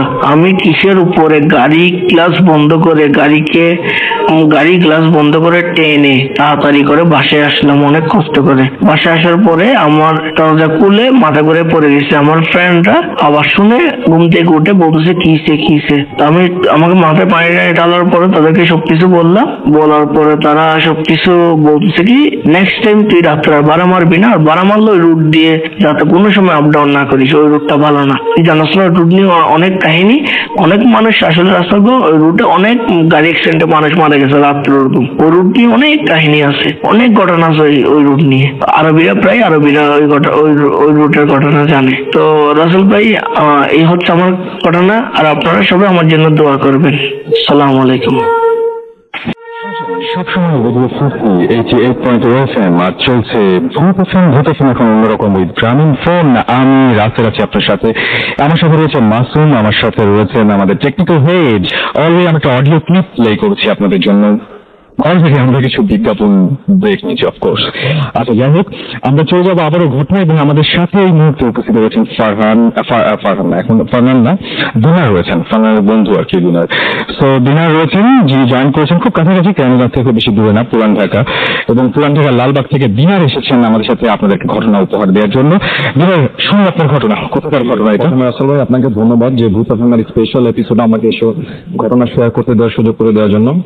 তো রাসেল ভাই, আমি প্রথমে যে ঘটনাটি শেয়ার করছি, আমি মাসখানেক আগে স্বামীর নামের একজন ভদ্রলোকের কাছ থেকে শুনি। তো ওনার বাসা হচ্ছে পুরনো ঢাকার বংশাল এলাকায়, পেশা হচ্ছেন একজন মোটরসাইকেল মেকানিক। আমি সরাসরি তার ঘটনায় চলে যাই রাসেল ভাই। জি প্লিজ। তো ঘটনাটি হচ্ছে 2001 সালের দিকে। তখন উনি ঢাকা মেডিকেল কলেজের অ্যাম্বুলেন্স চালাতেন। তো উনি বিভিন্ন সময় ঢাকা মেডিকেল কলেজের বিভিন্ন লাশ অথবা বিভিন্ন যাত্রী পরিবহন করতেন, রোগী পরিবহন করতেন সেই গাড়িতে, অ্যাম্বুলেন্সে করে। তো রাসেল ভাই, এরকম একদিন সময় উনি সন্ধ্যার সময় ওনার এলাকায় বসেছিলেন চায়ের একটা দোকানে। তো উনি আর ওনার সেই অ্যাম্বুলেন্সের একজন হেল্পার, তো ঠিক ওই রকম সময় একজন বৃদ্ধ লোক এবং একজন বৃদ্ধ মহিলা এসে তার সামনে কান্নাকাটি করতে থাকে। তো ওই সময় উনি সেই বৃদ্ধ লোক এবং বৃদ্ধ মহিলাটিকে জিজ্ঞেস করেন যে তারা কেন কান্না করতেছেন। আচ্ছা, তখন সে বৃদ্ধ লোক এবং সে বৃদ্ধ মহিলাটি তাকে যেটা বলেন যে সেটা হচ্ছে তাদের এক ছেলে আছে ঢাকা শহরে এবং সে কিছুক্ষণ আগে মারা গেছে। তারা চাচ্ছেন যে সেই লাশটাকে তারা গ্রামে নিয়ে কবর দিবে। তো গ্রামে নিয়ে যাওয়ার মতো যে অ্যাম্বুলেন্স খরচ সেটা তাদের ছিল না। তো এটা শোনার পর ওনার একটু মায়া হয়। তো উনি যেটা বলেন যে ঠিক আছে, আপনাদের কখন সেই লাশ নিয়ে যেতে হবে। ওনারা বলে যে আমরা চাচ্ছি আজকে রাতে সেই লাশটা ঢাকা থেকে নোয়াখালীতে নিয়ে যাবো। আচ্ছা, তো উনি বলেন যে ঠিক আছে, আপনারা আপনাদের লাশ নিয়ে আসেন। তো উনি এই ফাঁকে উনি ওনার অ্যাম্বুলেন্স যেটা ছিল সেটাকে নিয়ে আসেন। আচ্ছা, তো অ্যাম্বুলেন্স নিয়ে আসার পর তারা যথারীতি সেই লাশটাকে সেই অ্যাম্বুলেন্সের ভিতরে ঢুকায়। তো সঙ্গে উনি ছিলেন, সেই স্বামীর ভদ্রলোক উনি, এবং ওনার সাথে ওনার হেল্পার যিনি ছিল সে ছিল তাদের সাথে। তো তারা ঢাকা থেকে যখন 11টা বাজে, ঠিক 11টা সাড়ে 11টা ওই রকম সময় তারা নোয়াখালীর উদ্দেশ্যে রওনা হন। তো ওনারা যথারীতি রাতের বেলা যেরকম স্পিডে গাড়িগুলো চলতে থাকে, ঠিক ওইরকম একটা স্পিডে গাড়ি চালানো শুরু করেন। ঠিক ওইরকম একটা সময় ওনারা যখন কুমিল্লা পার হয়ে যান, ঠিক ওইরকম একটা সময় উনি যেটা লক্ষ্য করলেন যে মূল সড়কে কালভার্ট নির্মাণের কাজ চলার কারণে মূল সড়কটি সাময়িকভাবে বন্ধ ছিল। এবং ঠিক তার পাশ দিয়ে আরেকটা ভালো একটু বাইপাস সড়ক করা হয়েছিল যে মূল সড়ক থেকে আবার ওঠার জন্য। তো ওনারা ঠিক সেই বাইপাস সেই সড়কটা দিয়ে গাড়িটাকে নামিয়ে আবার মূল সড়কের উপরে উঠায়। তো একটা সময় যেটা হয় রাসেল ভাই, সেই কালভার্টটা ক্রস করার পর ঠিক 2 কি 3 মিনিট পর্যন্ত সময় গাড়িটা রাস্তা চলার পর উনি যেটা ফিল করেন সেটা হচ্ছে যে একটি মানে স্টপ গাড়িকে যদি মানে থেমে থাকা গাড়িকে যদি 15-20 জন লোক দুই পাশ থেকে ধাক্কাধাক্কি করে, ওই রকম সময় গাড়িটা ঠিক যেভাবে দুলতে থাকবে ঠিক ওই রকম সময় গাড়িটা ওইভাবে দুলে উঠলো। তো এটা মানে এটা দেখার পর ওনারা খুব ভয় পেয়ে যায়। তো সঙ্গে সঙ্গে ওনারা গাড়ি ব্রেক করে। তো গাড়ি ব্রেক করার পর ওনারা যেটা শুনতে পাইছে সেটা হচ্ছে যে পিছনে যে বৃদ্ধ লোক এবং বৃদ্ধ মহিলাটি ছিল লাশের সাথে, তারা দুজনই কান্না করতেছেন। তো তারা যথারীতি গাড়ি থেকে বেরোয় পিছনে গিয়ে যেটা দেখেন, তো রাসেল ভাই তাদের অ্যাম্বুলেন্স যেটা ছিল সেটা পিছনে যে ব্যাক ডোর যেটা ছিল সেটা ছিল না। আচ্ছা, তো ওনারা পিছনে গিয়ে যেটা দেখে সেটা খুবই অবাক করা একটা দৃশ্য ছিল যে সে বৃদ্ধ লোক এবং সে বৃদ্ধ মহিলাটি গাড়ির ভিতরে বসে কান্না করতেছে এবং গাড়ির ভিতরে যে তারা দুজন মিলে যে লাশটা ভরেছে ঢাকা থেকে, সেই লাশটি সে গাড়ির ভিতরে নেই। এবং এটা দেখার পর সেই লাশটা নেই। এটা দেখার পর রাসেল ভাই স্বামীর যে ভদ্রলোক ছিলেন উনি খুবই ভয় পেয়ে যান। তো উনি কি করবেন কিছু বুঝে উঠতে পারতেছিলেন না। তো এইদিকে সেই লাশটার সাথে যে বাবা মা ছিল তার বৃদ্ধ বয়স লোক এবং বৃদ্ধ মহিলাটি, তারা খুব কান্নাকাটি শুরু করলেন। তো তাদের কিছুই করার ছিল না ওইরকম সময়। তো উনি এর আগেও সেই অ্যাম্বুলেন্সে করে অনেক লাশ পরিবহন করেছেন। তো কোনোদিনও তার সাথে এরকম কোনো ঘটনা ঘটেনি, সেটাই তার ফার্স্ট এক্সপিরিয়েন্স ছিল। তো ওনারা তখন কিছুক্ষণ সেখানে খোঁজাখুঁজি করা শুরু করেন। ওনারা গাড়িটা টর্চ ছিল। তো প্রায় 15 মিনিট তারা সেখানে খোঁজাখুঁজি করেন, কিন্তু সেখানে মানে লাশ পাওয়া যাচ্ছিল না। তো তখন উনি জাস্ট একটু চিন্তা করেন যে উনি খুব 2 কি 3 মিনিট পূর্বে যে একটি কালভার্ট ক্রস করে আসছেন, তো সেখানটার যে বাইপাস সড়কটা ছিল সেটা মূল সড়ক থেকে খুব ভালো ছিল। তো উনি মনে মনে ভাবেন যে হয়তো লাশটা সেখানে পড়ে গিয়ে থাকতে পারে। কিন্তু উনি এটাও শিওর ছিলেন যে সেই রাস্তাটা বাইপাস সড়কটা তত বেশি ভালো ছিল না যে অ্যাম্বুলেন্সের ভিতর থেকে সেই লাশটা সেখানে পড়ে যাবে। তো যাই হোক, তাদের যেহেতু কিছু করার ছিল না, তারা গাড়িটাকে ঘুরিয়ে আবার সেখানটা নিয়ে আসেন। তো রাসেল ভাই সেখানটা আনার পর ওনারা গাড়িটাকে সাইড করে রাখেন। তো ওনারা সেই 3 জন, যে স্বামীর ভদ্রলোক এবং তার হেল্পার যিনি ছিল এবং লাশের সাথে যে তার বাবা ছিল, তারা 3 জন রাস্তার 2 পাশে লাশটিকে খুঁজতে লাগলেন। খুঁজার একটা সময় সে বৃদ্ধ যে বয়স্ক লোকটি ছিল তার একটু চিৎকার শোনা যায়। তো তার চিৎকার শুনে তারা সবাই সেখানে দৌড় দিয়ে যায়। তো তাকে গিয়ে তারা যেটা দেখে যে তিনি হচ্ছে যে ক্ষেতের মাঝখান থেকে কোনো একটা কিছুকে টেনে তোলার চেষ্টা করছেন। আচ্ছা, এটা স্বামীর যে ভদ্রলোক ছিলেন উনি দেখার পর ওনারাও সেই ক্ষেতের মধ্যে নেমে যায়। তো ওনারা ক্ষেতের মধ্যে নামার পর যেটা দেখে যে এটা সেই লাশটাই যেটা তারা ঢাকা থেকে অ্যাম্বুলেন্সের ভিতরে করে তারা নোয়াখালী নিয়ে যাচ্ছেন। তো তাদের আর কিছু করা ছিল না, তারা সেখান থেকে সেই লাশটাকে টেনে তুলে রাস্তার পাশে নিয়ে আসে। তো রাসেল ভাই, যেখানটা থেকে লাশটাকে টেনে তোলা হয় সেটা মূল সড়ক থেকে প্রায় 12 কি 15 মিটার দূরত্ব ছিল। আচ্ছা, এত দূরে যদি লাশটা যদি গাড়ি থেকে পড়ে গিয়ে থাকে তো ওই জায়গাটা যাওয়ার কথা ছিল না, একা যেতে পারবে না। জি রাসেল ভাই, এবং লাশটাকে ওঠানোর পর তারা যেটা দেখে সেটা দেখে তারা রীতিমতো খুব ভয় পেয়ে যায় যে লাশটা দেখতে খুবই বিভৎস ছিল। লাশের পায়ের গোড়ালির নিচের যে অংশটুকু থাকে, পায়ের পাতা যেটাকে বলি আমরা, এটা মানে দেখে মনে হচ্ছে যে কেউ টেনে যদি খুব জোরে ফোর্স করে টেনে যদি সেটা ছিঁড়ে ফেলে, ছিঁড়ে ফেলার পর সেখানটার যে শেপ হবে ঠিক ওই রকম একটা শেপ ছিল তার পায়ের। এবং রাসেল ভাই তার হাতের আঙুলগুলো এমন ছিল যে দেখে মনে হচ্ছে যদি কেউ মানে মসৃণ ভেঙে ফেলে আঙুলগুলো এরকম। এবং সবচেয়ে অবাক করা যে ব্যাপারটা ছিল যে তার একটু চোখ দেখে মনে হচ্ছে যে এটাকে উপড়ে ফেলার চেষ্টা করছে, কিন্তু সেটা কোনো একটা কারণে সে চোখের সাথে লেগে আছে ওই জায়গাটা। আচ্ছা, তো তোমার বিভৎস একটা দৃশ্য, লাস্টে একা একা এরকম হয়নি, কেউ কিছু একটা করেছে। সেটা দূরত্ব ছিল মূল শহর থেকে প্রায় 10-12-15 মিটার দূরত্ব, সেখানে লাস্ট যাওয়ার কথা মানে প্রশ্নই আসে না। তো যতটুকু তারা সেখান থেকে লাস্টটাকে আবার গাড়ির ভিতরে ঢুকায়, তো ঢুকানোর পর উনি যে গতিতে ঢাকা থেকে এখানে আসছেন, তো তিনি তার সেই গতির প্রায় অর্ধেক করে ফেলেন এবং উনি দূরত্ব করতে থাকেন এবং সেই গাড়ি আবার সেখান থেকে আবার উনি নোয়াখালীর উদ্দেশ্যে রওনা করেন। তো রাসেল ভাই একটা সময় ভোর হয়ে আসেন, ঠিক ওইরকম একটা সময় ওনারা নোয়াখালীতে চলে আসেন। তো নোয়াখালীতে চলে আসার পর যে গ্রামে সে লাশটি নিয়ে যাওয়া হচ্ছিল, তো ওই গ্রামে যাওয়ার পর তো বৃদ্ধ যে লোকটি ছিল, তো উনি একটা বাসার সামনে যাওয়ার পর সেই স্বামীর ভদ্রলোকে বলতেছিল যে গাড়িটা এখানেই থামান, আমাদের বাসা এটা। তো বাসা দেখার পর উনি গাড়ি সেখানে ব্রেক করেন। তো ব্রেক করার পর তখন প্রায় 5:30-6টা এরকম সময় বাজে। তো ওনারা সেখানে লাশটা গাড়ি থেকে নামান। তো নামানোর পর উনি স্বামীর যে ভদ্রলোক ছিলেন উনি যেটা লক্ষ্য করেন যে উনি যে বাসাটার সামনে গাড়িটা ব্রেক করেছেন এবং যে বাসার কথা বলা হচ্ছে সে বাসাটিকে দেখে মনে হচ্ছে যে এটা বহু বছর ধরে মানে এই বাসা কেউ থাকে না এবং বাসাটি ছিল খুবই জরাজীর্ণ একটি বাসা। তো যাই হোক, তারা যেহেতু বলে এটা তাদের বাসা, তারা সেখানে লাশটিকে নামিয়ে সেখান থেকে চলে আসেন। তো চলে আসার পর তারা একটু বাজারের দিকে আসেন। তো বাজারের দিকে যখন তারা আসেন, তারা দেখতেছিল যে মোটামুটি দোকানপাট তখন খুলতে শুরু করেছে। তো ওইরকম একটা সময় তারা সেখানকার একটি হোটেলের ভিতরে যায় নাস্তা করার জন্য। তো নাস্তা করার একটা ফাঁকে তারা হাত মুখ ধুয়ে নাস্তা করে সেখানে। তো স্বামীর যে ভদ্রলোক ছিল তাকে সেই হোটেলের মেসিয়ার যে ছিল সে জিজ্ঞেস করতেছিল যে আপনারা এত সকালবেলা এখানে কোথা থেকে এসেছেন। তো উনি তাদেরকে যেটা বলে, সেই মেসিয়ারকে যেটা বলে যে আমরা এরকম ঢাকা থেকে একটি লাশ নিয়ে এসেছি এখানে। তখন সেই মেসিয়ার তাকে জিজ্ঞেস করে যে কোন বাসা নিয়ে আসছেন, যেহেতু রাসেল ভাই গ্রামে কিন্তু মানে সবাই পরিচিত থাকে, একটা বাসার মৃত্যুর মতো কোনো ঘটনা ঘটে সারা বাসাতে সারা পাড়াতে এই বাসারা গ্রামেই সেই খবর ছড়িয়ে পড়ে। তো রাসেল ভাই যখন সেই মেসিয়ার তাকে জিজ্ঞেস করে যে কোন বাসার লাশ এটা, তো উনি ঠিক তাকে হাত দিয়ে দেখায় যে ওই বাসাটার দিকে উনি হাত দিয়ে দেখায়। এটা দেখার পর তো মেসিয়ার খুব অবাক হয়। তো মেসিয়ার বলে যে ওই বাসার লাশ হয় কিভাবে? তখন উনি বলে যে জি আমরা ওই বাসায় সেই লাশটাকে রেখে আসছি। তখন ওই মেসিয়ার তাকে যেটা বলে যে ওই বাসার যে ওনার ছিল রাসেল ভাই, সেই ওনার একজন বৃদ্ধ লোক ছিল এবং উনি আর ওনার ওয়াইফ এবং ওনার ছেলে, ওনারা প্রায় এটা 2001-এর ঘটনা, তারও প্রায় 7-8 বছর আগে তারা ঢাকা থেকে সেই নোয়াখালী ফেরার সময় একটি রোড অ্যাক্সিডেন্টে তারা মারা যায়। কয়েক বছর আগের ঘটনা। জি রাসেল ভাই, এবং এই মানুষটা মারা যায় তারই লাশ নিয়ে এসেছিল ওরা। জি রাসেল ভাই, তো এটা শোনার পর উনি মোটামুটি বুঝে যান যে ওনার সাথে সারা রাত কি ঘটেছে। উনি সেটা তার হেল্পারকে সেই ঘটনার বলেনি। তো উনি যথারীতি সেখান থেকে সে প্রসঙ্গে এড়িয়ে উনি নাস্তা শেষ করে ঢাকার উদ্দেশ্যে আবার রওনা হন। আরেকটা অবাক করার ব্যাপার ছিল, যখন ওনারা নোয়াখালী থেকে ঢাকার উদ্দেশ্যে রওনা হন, তো ওনারা যখন কুমিল্লা শহরের মধ্যে চলে আসেন, তো ঠিক তখনই তারা যখন একটা ব্রেক নেয় সেখানে, তো ওই স্বামীর ভদ্রলোকের সাথে যে হেল্পার ছিল সেই ব্যাপারটা লক্ষ্য করে। তো সে তখন তাকে বলে যে তারা যাওয়ার সময় যে কালভার্টটা দেখেছিল আর রাস্তার মধ্যে কুমিল্লা পার হওয়ার পর সেরকম কোনো কালভার্ট কিন্তু তারা আসার সময় সেখানে দেখতে পায়নি, যে কালভার্টে কোনো কাজ চলতেছে এবং সেটা জন্য বাইপাস সড়ক হয়ে রয়েছে। এটা শোনার পর আসলে উনি খুব অবাক হন, কারণ উনি গত রাতে সেই কালভার্টের সামনে সেখান থেকেই সে লাশটা হারিয়ে যায় এবং তিনি সেখান থেকেই সে লাশটাকে আবার গাড়িতে তুলেন। কিন্তু উনি আসার সময় কিন্তু রাসেল ভাই এই ধরনের কোনো কালভার্ট তাদের চোখেই পড়েনি। এবং রাসেল ভাই উনি যখন ঢাকায় চলে আসেন ঠিক তারপর থেকে উনি সেই অ্যাম্বুলেন্স চালানোর পেশা ছেড়ে দেন এবং উনি রাসেল ভাই বর্তমানে সেই বংশাল এলাকাতেই মানে মোটরসাইকেল মেকানিকের কাজ করেন। তো কারো যদি মানে এই ঘটনা সম্পর্কে সত্যতা যাচাই করা দরকার পড়ে তাহলে তার সাথে গিয়ে তারা সেই বংশাল এলাকা তার সাথে গিয়ে যোগাযোগ করতে পারে।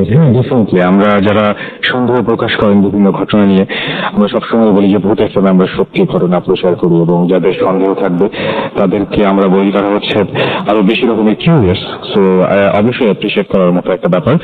আপনার এই এটাকে আমরা গুণগুলি বলবো আর কি, সুতরাং আপনারা অবশ্যই চেক করে ফেলতে পারেন, তাহলে আপনার বিশ্বাস করতে অনেক সুবিধা হবে। চলে যাবো আমরা ঘটনায়। এই মুহূর্তে আমরা যাবো বাবু ভাইয়ের কাছে এবং বাবু ভাইও কিছু ঘটনা বলবেন তার জীবনে ঘটে যাওয়া কিছু ঘটনা। এই ঘটনাগুলো কোথাকার একটু যদি আমাকে বলতেন। এই ঘটনাটা হচ্ছে রাসেল ভাই নীলফামারী এলাকার। ঘটনাটা আমার সাথে শেয়ার করেছেন কুসুম মুস্তাকিম নামে একজন। ঘটনাটা শুরু করবো? প্লিজ। আচ্ছা, এই ঘটনাটা কুসুম মুস্তাকিম বলেছে।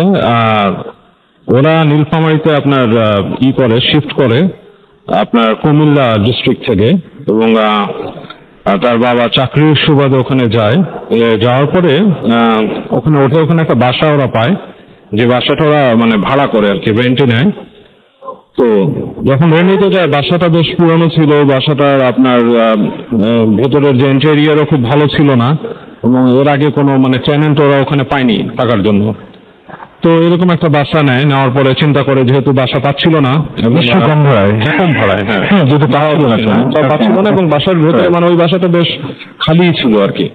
মানে এই অবস্থায় বাসা পাওয়াটা ওদের জন্য মানে একে ওদের জন্য খুব সুবিধা হয়, বাট ভেতরের লিভেবল এনভায়রনমেন্টটা খুব একটা ভালো না। আচ্ছা, যাক, তো বাসাতে যখন ওরা ওঠে, ফার্স্ট রাত্রি যখন ওঠে তখন রাতের বেলায় এই কুসুম শুনতে পায় যে বাসার মানে একদম কর্নারে যেখানে নাকি আপনার বাথরুম আছে ওখানে কেউ চিৎকার করে রাতের বেলা। মনে হচ্ছে যে মানে কেউ চিৎকার চেঁচামেচি করছে এবং এর মধ্যে একজনের চিৎকার হচ্ছে আপনার খুব আর কি কাউকে আঘাত করলে যেরকম চিৎকার করে সেরকম আর কি। আচ্ছা, একটা মেয়ে কণ্ঠ চিৎকার। তো শুনে সে মানে খুব চিন্তা করে যে আমি শুয়ে আছি, পাশে আমার ভাই শোয়া আর একটা বিছানায়, ছোট ভাই, ওরও তো এই শব্দটা পাওয়ার কথা, বাট ও শুনছে না কেন। তো ও উঠে যে ওর ভাইকে বলে যে শুনতে পাচ্ছিস সেখানে চিৎকার হচ্ছে? ভাই বলে না, আমি কিছু শুনতে পাই না। তো বলে এখন শুনতে পাচ্ছিস না? বলে না, এখন শুনতে পাই না। তো ওর কাছে খুব অবাক লাগে জিনিসটা, যে যখন ভাইয়ের সাথে কথা বলছে তখন কিন্তু চিৎকারটা আসতে মানে আর শোনা যায়নি আর কি। তো শুয়ে থাকার কিছুক্ষণের মধ্যে আবার সেই আপনার চিৎকার ওর কানে আসে এবং সে মানে সব ভয়ে মানে গুটি সুটি মেরে লেপ মুড়ি দিয়ে শুয়ে পড়ে। তো যাক, এভাবে প্রথম রাত কেটে যায়। পরের রাতে আর চিৎকার শোনে না। তবে ওই বাসার মধ্যে সবচেয়ে আশ্চর্য ব্যাপার যেটা ছিল যে বাসার ওই টেম্পারেচার আপ ডাউন করতো, যেটা স্বাভাবিকই হয়। হ্যাঁ, যে মানে আপনার যখন নাকি তখন যে সময়টা ছিল তখন ছিল আপনার শীতকাল। শীতকালে ওখানে বেশ আলাদা একটা উষ্ণ ভাব ছিল, ভেতরে গরম একটা ভাব, ঠান্ডার মধ্যে গরম একটা অনুভূতি বাসার মধ্যে হতো, যে গায়ের মধ্যে কোনো লেপ্ত দূরের কথা কাঁথাও রাখা যেত না। কিন্তু ওই জায়গাটা কিন্তু বেশ শীত প্রধান অঞ্চল, মানে আপনার মানে তার শীতই লাগার কথা আর কি, নর্মালি গরম লাগার কোনো কারণই নেই। এবং পুরোনো বাড়ি আপনার পলেস্তারা আরো বেশি শীত লাগে, ওখানে আরো ঠান্ডা হয়, কিন্তু সেখানে সেরকম না, বরং উষ্ণ একটা পরিবেশ। তো যাক, এবং ও যেটা ফিল করে যে জাস্ট তার রুমেই না এটা, মানে সরি তার রুমটাতেই এই টেম্পারেচারের হেফেক্টটা, মানে বাইরে কোথাও লাইক মনে হয় এয়ার কন্ডিশন একটা ওয়েদার, যে রুমটার মধ্যে গরম, রুম থেকে বেরোলেই ঠান্ডা, এখানকার মতো অবস্থা। হ্যাঁ, এখানকার মতো অবস্থা।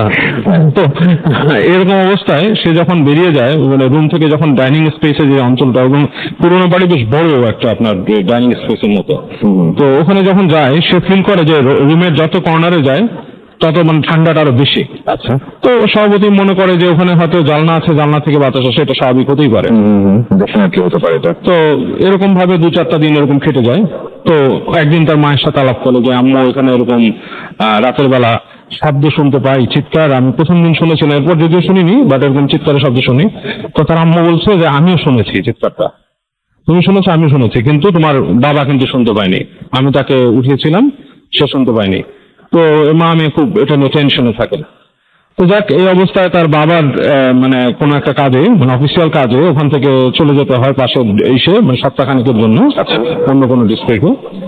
তো ওই সময়টাতে বাসাতে মানে অদ্ভুত ঘটনা ঘটা শুরু করে মেইনলি আর কি, যখন তার বাবা বাসায় না থাকে। যেটা হচ্ছে প্রথম সমস্যা যেটা হয় যে একদিন ওর মা বাথরুমে যে প্রচন্ড ভয় পায় এবং চিৎকার করে ওঠে, এবং চিৎকারের শব্দে কুসুম ছুটায় যে কি হয়েছে মায়ের, দেখে যে মা আপনার পড়ে আছে পাশে, মানে মানে দেয়ালের সাথে পিঠ থেকে পড়ে আছে মাটিতে। আচ্ছা, তো মাকে ওঠায় এবং মা প্রায় আপনার বেহুশের মতো অবস্থা, জ্ঞান হারিয়ে ফেলেছে। তো মাকে ধরে এনে কোনো মতো দাঁড়া করে পানির ছিটা দেয়। বলে কি হয়েছে? তো বলে যে আমি রাতের বেলা এরকম বাথরুমে আসছিলাম, তো বাথরুমের কাছে এসে দেখি যে একটা মেয়ে দাঁড়ানো এবং মানে পিছন ফিরে দাঁড়িয়ে আছে। তো তখন উনি বেশ মানে মানে খুব মানে আশ্চর্য রকমের ভয় পায়, বিকজ অফ বাসার মেন যে দরজা সেটা আটকানো, বাসার ভেতরে চারিপাশে বাউন্ডারি ওয়াল করা, জাস্ট বাথরুমের অংশটা খোলা কর্নার দিয়ে, যে মানে ওখানে ছাদটা নেই অতটুকু অংশে আর কি, যত যেখানে কল এবং বাথরুমে যাওয়ার অংশ অতটুকু অংশ কল নেই। এইখানে এরকম ঢোকার কোনো কথাই নেই, আর একটা মেয়ে মানুষ, হ্যাঁ, এবং সালোয়ার কামিজ পরে দাঁড়ানো।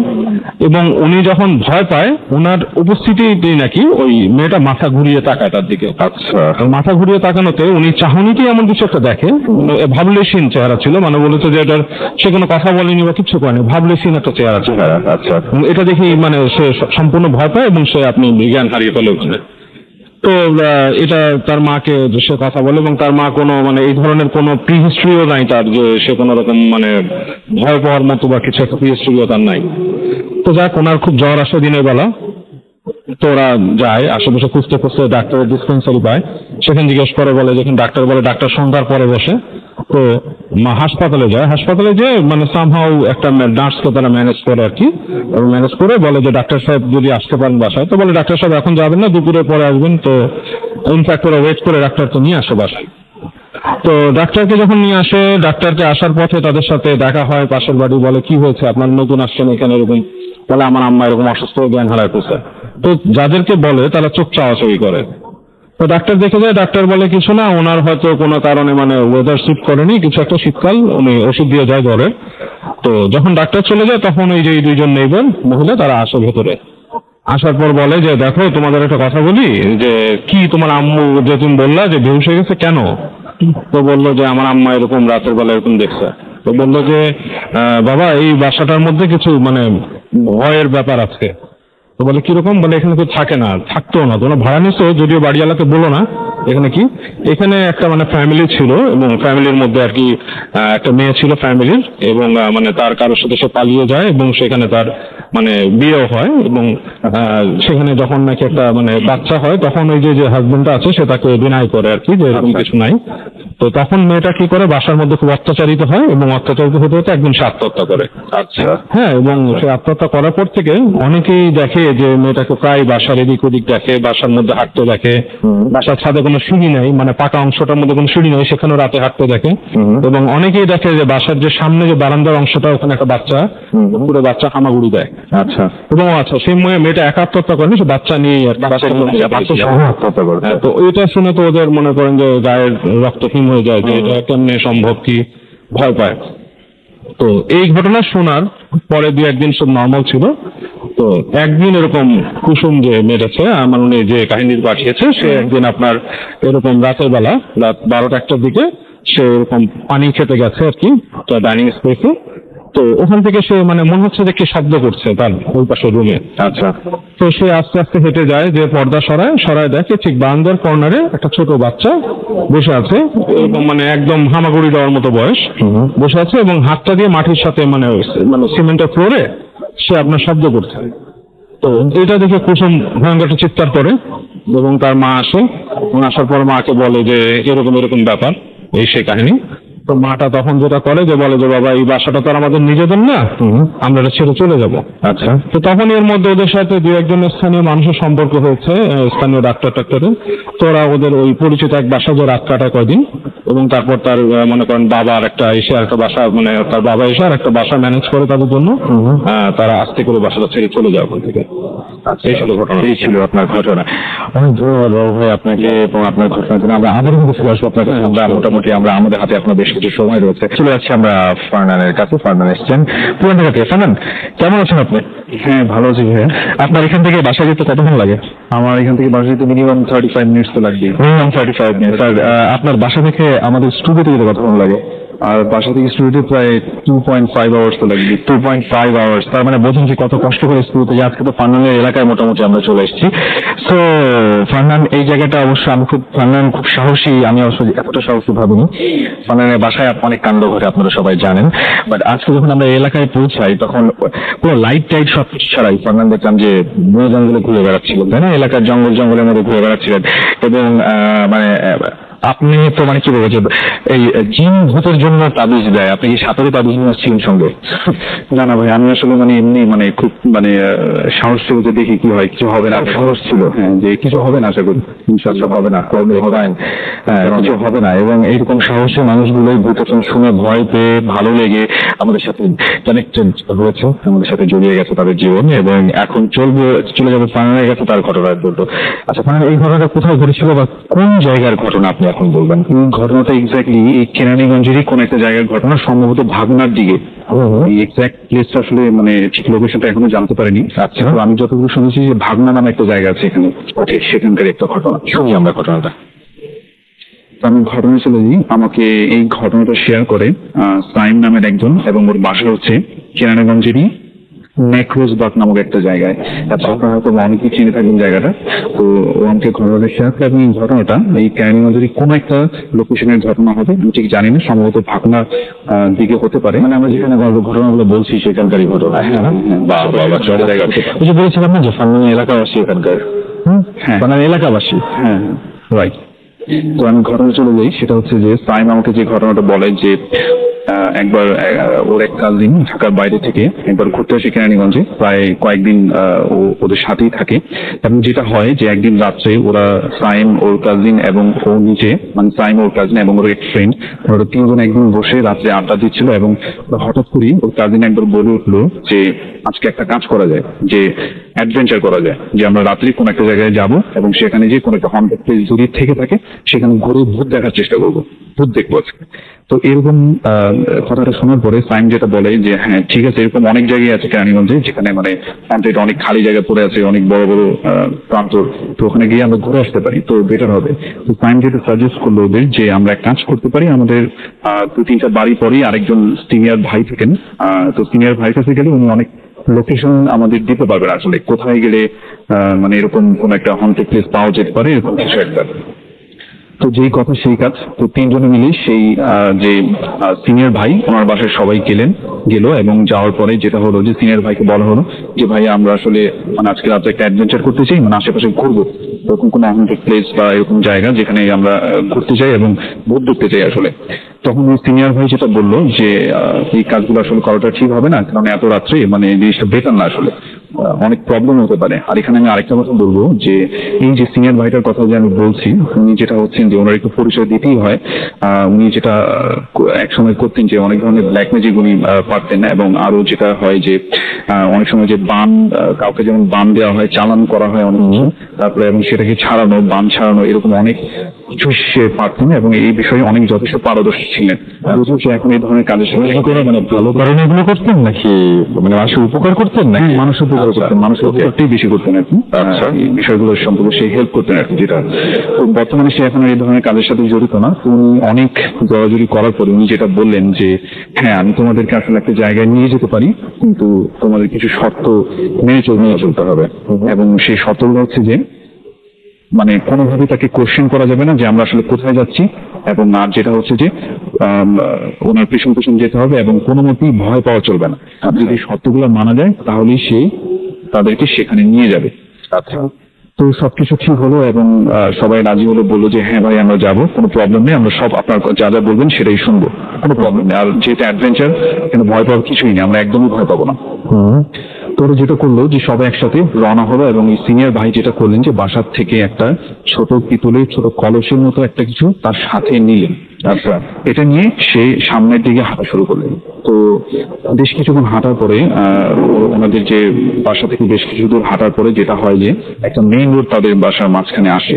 তো মেইন রোড যেটা হাইওয়ে মোটামুটি, এবং হাইওয়েতে ঠিক অপর পাশেই ছিল 10 গ্রাম কবরস্থান। অনেকেই হয়তো বা চিনে থাকবেন এটা, আজকেও মনে হয় এটা কথা হচ্ছিল। অনেক সময় এটাকে নেক্রোজ বা কবরস্থানও বলে থাকেন অনেকে। তো এই কবরস্থানের ভিতরে সে চলে যায় এবং যেহেতু উনি আগেই বলেছিলেন যে ওনাকে কোনো কোশ্চেন না করতে, যেমন আমরা আসলে কোথায় যাব, তো কেউ ওনাকে কোনো কোশ্চেন করলেন না এবং ওনার পিছন পিছন সবাই সেই কবরস্থানের ভিতরে চলে গেল। আচ্ছা, তো কবরস্থানের ভিতরে যাওয়ার পরে একটা কবর, যে কবরটা বেশ পুরনো ছিল, এবং সেই পুরনো কবরের পাশে সে বসে কবরটাকে জিয়ারত করার পরে সেই কবরের থেকে কিছু মাটি নিয়ে সেই কলসটা ভর্তি করলো। আচ্ছা, এবং সেটা করার পরে সে যেটা করলো, তার হাতে একটা পানির বোতল ছিল, সেই পানির বোতলটাকে সূরা জিন 3 বার পরে ফু দিল। এবং এই কাজগুলো করার পরে সে যখন উঠে দাঁড়ালো, তখন যে 3 জন ছিলেন, সাইম ছিল, সাইমের কাজিন, ওনারা যে জিজ্ঞেস করলেন যে ভাই আপনি এটা কি করলেন আসলে, মানে আমাদের তো একটা হন্টেড প্লেসে যাবার কথা ছিল, তা আমরা কি কবরস্থান থেকে হন্টেড প্লেসে আসলাম? তখন উনি যেটা বললেন যে সিনিয়র ভাইটা যে বললেন যে আমরা আসলে কবরস্থানটা একটা হন্টেড প্লেস না, আমরা এখানে জাস্ট আসছি একটা কাজের জন্য, এবং এখানে জাস্ট আসছি আমরা যে জায়গাটাতে যাব সেই জায়গাটার জন্য প্রোটেকশনের জন্য, এবং এখান থেকে এই কবরের মাটি এবং এই পানি মানে সূরা পড়া পানিটা সাথে থাকবে আমাদের, এবং এটা হচ্ছে আমাদের একটা প্রোটেকশন। আচ্ছা, আর কিছুই না। এটা বলে সে হাঁটা ধরলো। সাইমের কাজিন এবং ওর যে ফ্রেন্ড এবং যে সিনিয়র ভাই, তারা একসাথে পিছন পিছন হাঁটছিল। প্রায় অনেকক্ষণ তারা একসাথে হাঁটলো এবং তখন ঘড়িতে রাত 10:30 বেজে গেছে। তারপরে আরো ঘন্টা খানিক সেই গ্রামের পথ ধরে হাঁটলো।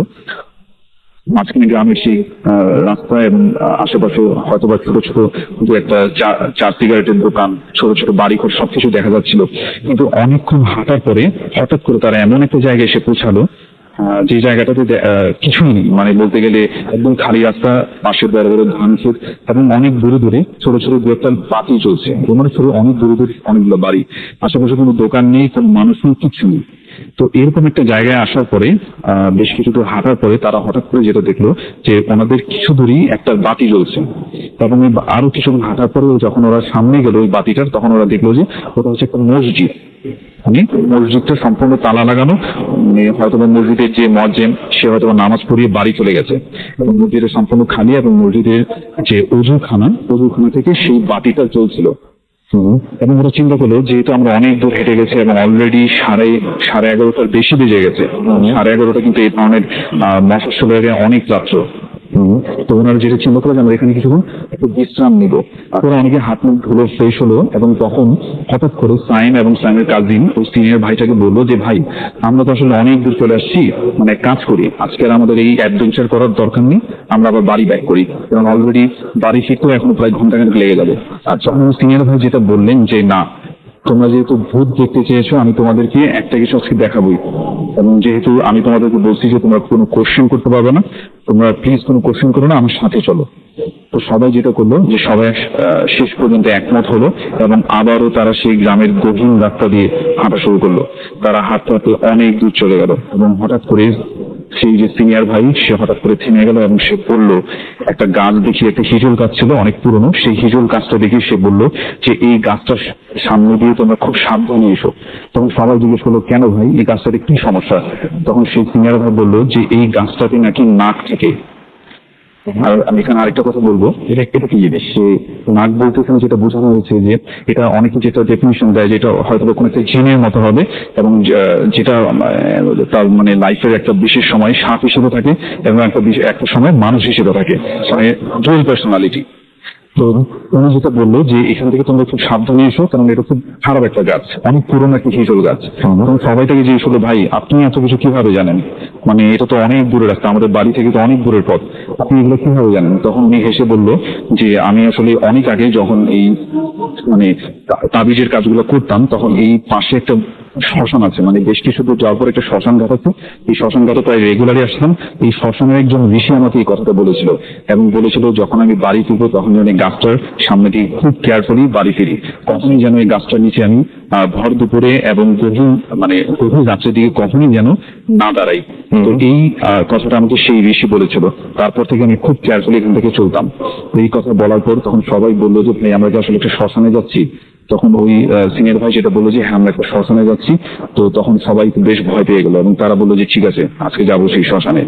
তো আবারও তারা বেশ কিছুক্ষণ হাঁটলো, গ্রামের গহীন পথ, কালো অন্ধকার, আর কিছু দেখা যায় না, প্রচন্ড অন্ধকার, দুপাশে বড় বড় ধান ক্ষেত এবং কিছুক্ষণ আগে যে ছোট ছোট বাড়ি দেখা যাচ্ছিল এখন সেগুলোর কিছুই দেখা যায় না, বড় বড় বাঁশ ঝাড় আর কিছুই নেই। তো বেশ কিছুক্ষণ হাঁটার পরে ওদের সামনে একটা রাস্তা আসলো এবং সেটা হচ্ছে যে একটু উঁচুর দিকে, মানে হচ্ছে একটু উঁচুতে। সেই উঁচু রাস্তাটা যখন ওরা ক্রস করলো ওদের চোখের সামনে পড়লো একটা অনেক পুরনো ভাঙা জীর্ণ একটা মন্দির। আচ্ছা, এবং এই মন্দিরটা দেখে মনে হবে যে অনেক আগে এই মন্দিরে কেউ হয়তো বা পুজো দিত, কিন্তু বর্তমানে হয়তো বা কেউ এখানে পুজো দিতেও আর আসে না। এরকম জরাজীর্ণ এবং পুরনো একটা মন্দির যেটা প্রায় বন্ধই বলা যায়। এবং সেই মন্দিরটার ডান পাশে ছিল অনেক পুরনো একটা বট গাছ। এই বট গাছকে দেখলেই মনে হবে যে প্রায় 100-150 বছর তো হবেই। বট গাছের শাখা প্রশাখা চারদিকে ছড়িয়ে গেছে। এবং সবাই জিজ্ঞেস করলো যে ভাই এই মন্দিরটার মানে শ্মশান ঘাটটা আসলে কোথায়? তখন উনি বললো যেটা যে মন্দিরটা ক্রস করার ঠিক বাম দিকে আমরা চলে যাব এবং ওখানে হচ্ছে শ্মশান ঘাট। তো আবারও তারা তার পিছন চলে গেল এবং এক সময় যেতে যেতে হঠাৎ সেই শ্মশান ঘাট তাদের চোখের সামনে এসে পড়লো। তারা সবাই সেই শ্মশান ঘাটের ভিতরে গেল এবং সাথে সাথে তাদের গা ছমছম করে উঠলো, কিচ্ছু দেখা যায় না, কালো অন্ধকার, প্রচন্ড অন্ধকার সেখানে এবং প্রচন্ড ভয় তারা পাচ্ছিল। তখন সবাই তাকে বলছিল যে ভাই আমরা আসলে বাড়ি ফিরে যাই, আমাদের এখানে থাকাটা আসলে ঠিক হবে না। তখন সেই সিনিয়র ভাই তাদেরকে বললো যে না, আমরা এখন আর বাড়ি যেতে পারবো না, আমি তোমাদেরকে একটা জিনিস দেখাবো, তোমাদেরকে দেখতেই হবে। এবং এই কথা বলার পর যে সিনিয়র ভাই উনি যেটা করলেন যে শ্মশান ঘাটের একটা জায়গায় সবাইকে বসতে বললেন এবং বসার পর উনি যেটা করলেন যে শ্মশান ঘাটের যে মাটি সেখানে সার্কেল আঁকলেন, একটা সার্কেল আঁকলেন এবং সাথে সাথে উনি যেটা করলেন যে সার্কেলের দুপাশ দিয়ে দুটো ক্রস চিহ্ন আঁকলেন, মানে কাঁটা চিহ্নের মতো, এবং ক্রস চিহ্নের চারপাশে চারটা যে কোণা ছিল, চারজনকে বললেন যে তোমরা এই চার কোণায় বসো এবং আমি যেটা বলবো সেটা তোমরা করবা। পেন্টাগ্রাম আঁকা ছিল, পেন্টাগ্রাম টাইপের কিছু অনেক কিছু একটা তার মানে আঁকে, এবং উনি যেটা বলে যে তোমরা কোনো অবস্থাতে আমরা সবাই আমাদের সবার হাত ধরে রাখবো এবং কোন অবস্থাতেই আমাদের এই হাত যেন আমরা না ছাড়ি, কারণ যে হাত ছাড়বো তারই বিপদ হবে এবং মৃত্যু পর্যন্ত হতে পারে। আচ্ছা, তো আমি যেটা বলবো তোমাদেরকে সেটা শুনতে হবে এবং তোমরা কখনোই হাত ছাড়বে না। অনেক সময় যেটা দেখা যেতে পারে যে হঠাৎ করে অনেক পরিচিত কেউ কারো কণ্ঠস্বর পিছন মানে ডাকতে পারে, সে আসলে অনেক ভয়ানক কিছু শব্দ শুনতে পারো, সেক্ষেত্রে তোমরা কখনো কারো হাত ছাড়বে না। আচ্ছা, যেই কথা সেই কাজ। তো সেই সবার হাত ধরলো, সবাই যার হাত ধরলো এবং সে হঠাৎ করে বিড় করে কি যেন বলা শুরু করলো এবং সেটা শুনলে মনে হলো কোনো মন্ত্র মানে সে পড়ছে।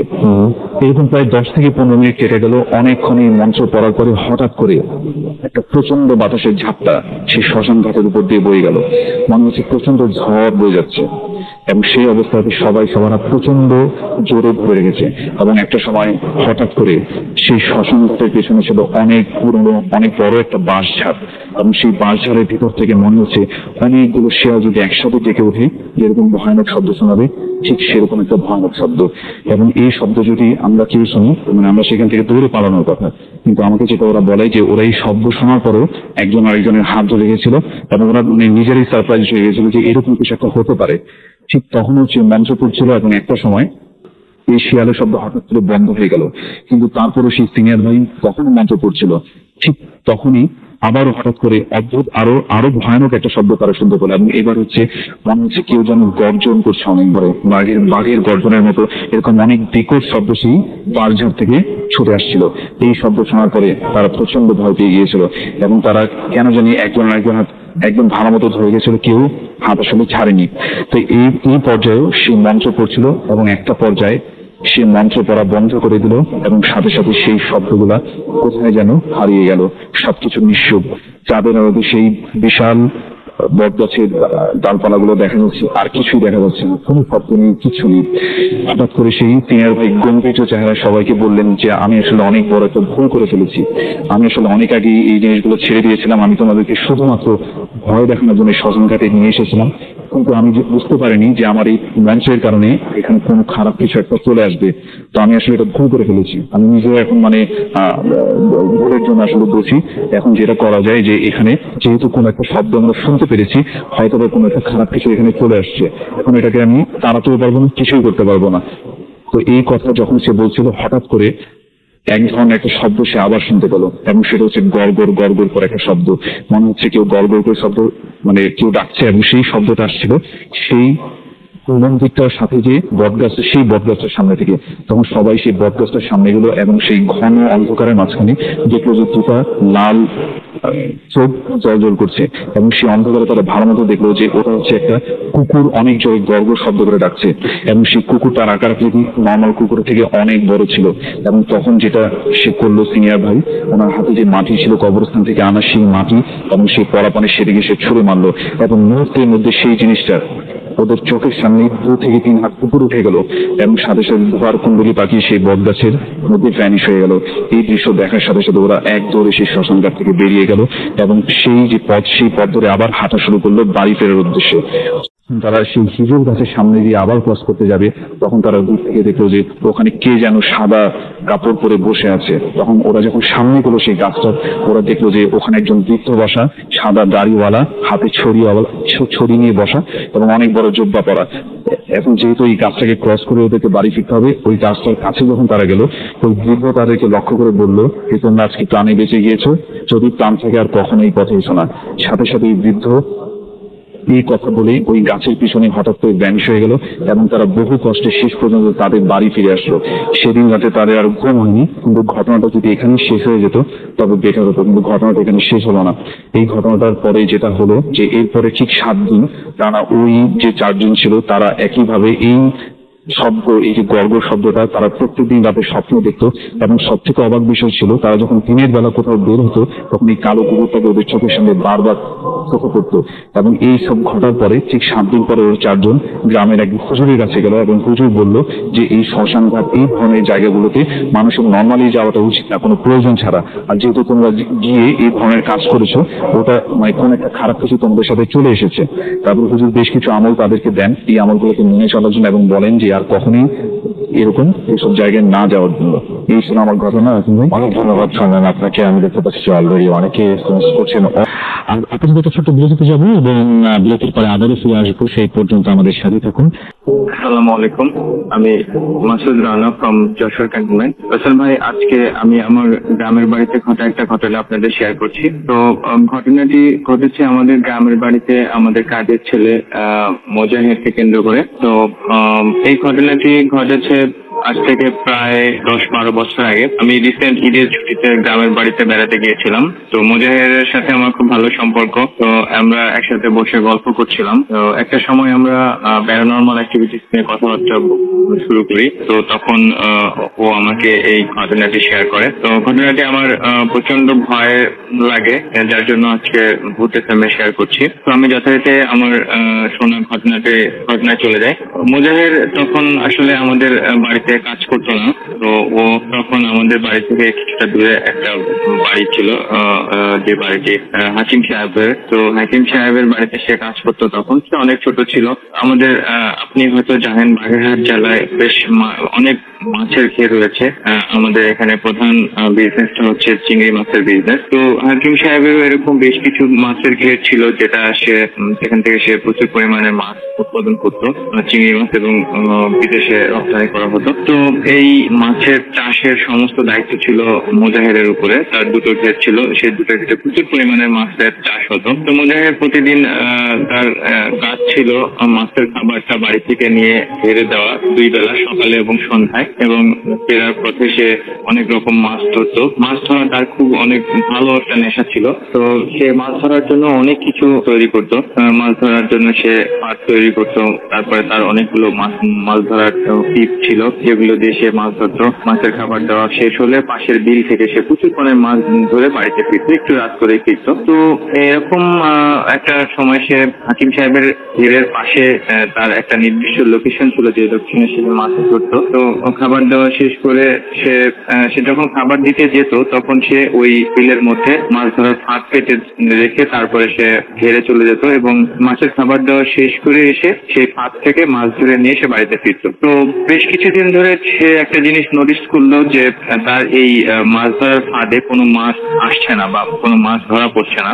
আর আরেকটা জিনিস নোটিস হলো, সেটা হচ্ছে যে সে যেখানে ফাঁদটা রাখতো সেখানে ফাঁদটা থাকতো না, অন্য ওখানে চলে যেত বা অন্য কোথাও থেকে সে তাকে উঠাতে হতো। তো প্রথম সে বিষয়টা এড়িয়ে যায়। সে চিন্তা করে হয়তো বা আজকে তার মাছের যে ফাঁদটা পেতেছিল সেখানে কোনো রকম মাছ আসেনি বা ধরা পড়েনি। তো যখন বিষয়টা কন্টিনিউ হওয়া শুরু করলো, তখন তার মধ্যে একটা সন্দেহ কাজ করলো। সে মনে করলো হয়তো বা তার মাছটা চুরি হচ্ছে বা কেউ তার মাছটা চুরি করে নিয়ে যাচ্ছে। তো সে মনে মনে প্রচন্ড রেগে গেল এবং যে চোরটা তার মাছ ধরছে সেই চোরটাকে ধরার জন্য সে প্ল্যান করে ফেললো। তো যেদিন ঘটনাটি ঘটলো সেদিন রাতে সে মাছের খাবারটা তৈরি করলো এবং সে একটু দেরিতেই বাড়ি থেকে বের হলো, কারণ হয়তো চোরটা ধরতে তার সে এক্সপ্লেন করে গেছে, সেই জন্য সে দেরি করলো। খাবারগুলো নিয়ে সে বাড়ি থেকে রওনা হলো। তখন রাত সন্ধ্যা হয়ে গেছে, 7টা 7:30 বেজে গেছে, এরকম একটা সময়। সে হাঁড়িটা মাছের খাবার দেয় যে হাঁড়িটাতে, সে হাঁড়িটা মাথায় নিল এবং এক হাতে একটা বাঁশের লাঠি এবং কিছু মাছ ধরা ফাঁদ নিয়ে সে রওনা হলো। তো বাড়ি থেকে মাছের ঘের পর্যন্ত যেতে প্রায় 3 কিলোমিটার এই রাস্তা তাকে হেঁটে যেতে হয়। তো এই হেঁটে যেতে যেতে তার মিনিমাম 30 থেকে 35 মিনিট সময় লাগে। তো সে চলে গেল, যথারীতি সে মাছের ঘেরে পৌঁছে গেল। প্রায় 8টা 8:30 নাগাদ মাছের ঘেরে পৌঁছায় এবং যথারীতি সে সেই বিলের মধ্যে মাছ ধরা ফাঁদগুলো রেখে সে মাছের ঘেরের ভিতরে উঠে যায় এবং ওই দিন সে আর মাছের খাবার না দিয়ে সে মাছের ওই ঘেরের উপরে মাচা তৈরি করা, অর্থাৎ বাঁশ দিয়ে ছোট করে বাসা তৈরি করে, যেখানে ওই ঘেরের যারা যারা পাহারা দেয় তারা ওই রাতে ওই বাসাটার মধ্যে ঘুমায়। তো ওইরকম একটা বাসা তৈরি করা ছিল ওই ঘেরের উপরেও। সে ওই ঘেরে খাবার বাসার মধ্যে খাবারটা রেখে সে চুপ করে বসে ছিল। তো বেশ কিছু সময় ওয়েট করলো, অর্থাৎ আপ টু ঘন্টাখানিক সে ওখানে ওয়েট করলো। ওয়েট করার পরে সে চিন্তা করলো যে যেহেতু রাত 9টা বেজে গেছে, তো এখন হয়তো বা কোনো একটা সে খুঁজে পাবে। তো সে ঘেরের উপরে যে আল করা থাকে সে আলের উপর থেকে না হেঁটে ঘেরের আলের নিচ থেকে সে চুপসারে সামনের দিকে আগাতে থাকলো। তো তার হাতে বাঁশের লাঠিটা ছিল। তো একটা সময় সামনে কিছুটা তো যেতেই সে মানে খসখস একটা আওয়াজ শুনতে পেলো। তখন সে বুঝতে পারলো হয়তো বা কেউ আসছে ওখানে, বা এসে তার মাছের খাবার মাছটা বা এই যে মাছটা সে ফাঁদ পেতে মাছ ধরার জন্য সে যে ফাঁদটা রেখেছিল ওই ফাঁদ থেকে হয়তো মাছ চুরি করছে। তার তখন প্রচন্ড রাগ হয়। সে তখন একটু দ্রুত সামনে এগিয়ে আলের ওপর থেকে উঁকি মেরে দেখলো যে আসলে সে যে জিনিসটা জন্য ওয়েট করছিল, যে কোনো চোর বা কোনো মানুষ তার মাছটা চুরি করে নিয়ে যাচ্ছে, আসলে সেরকম কিছু ছিল না। সে দূর থেকে অন্ধকারের মধ্যে চাঁদের আলো ছিল, পূর্ণিমা ছিল, তো হালকা হালকা আবছা আবছা দেখা যাচ্ছিল। সে দেখতে পারলো যে একটা প্রাণী টাইপের কিছু একটা তার ওই যে মাছ ধরার যে ফাঁদটা ছিল সেই ফাঁদের মধ্যে মাথা ঢুকিয়ে সেখান থেকে মাছ টেনে মুখ দিয়ে টেনে বের করে কামড়ে কামড়ে খেয়ে ফেলছে। তো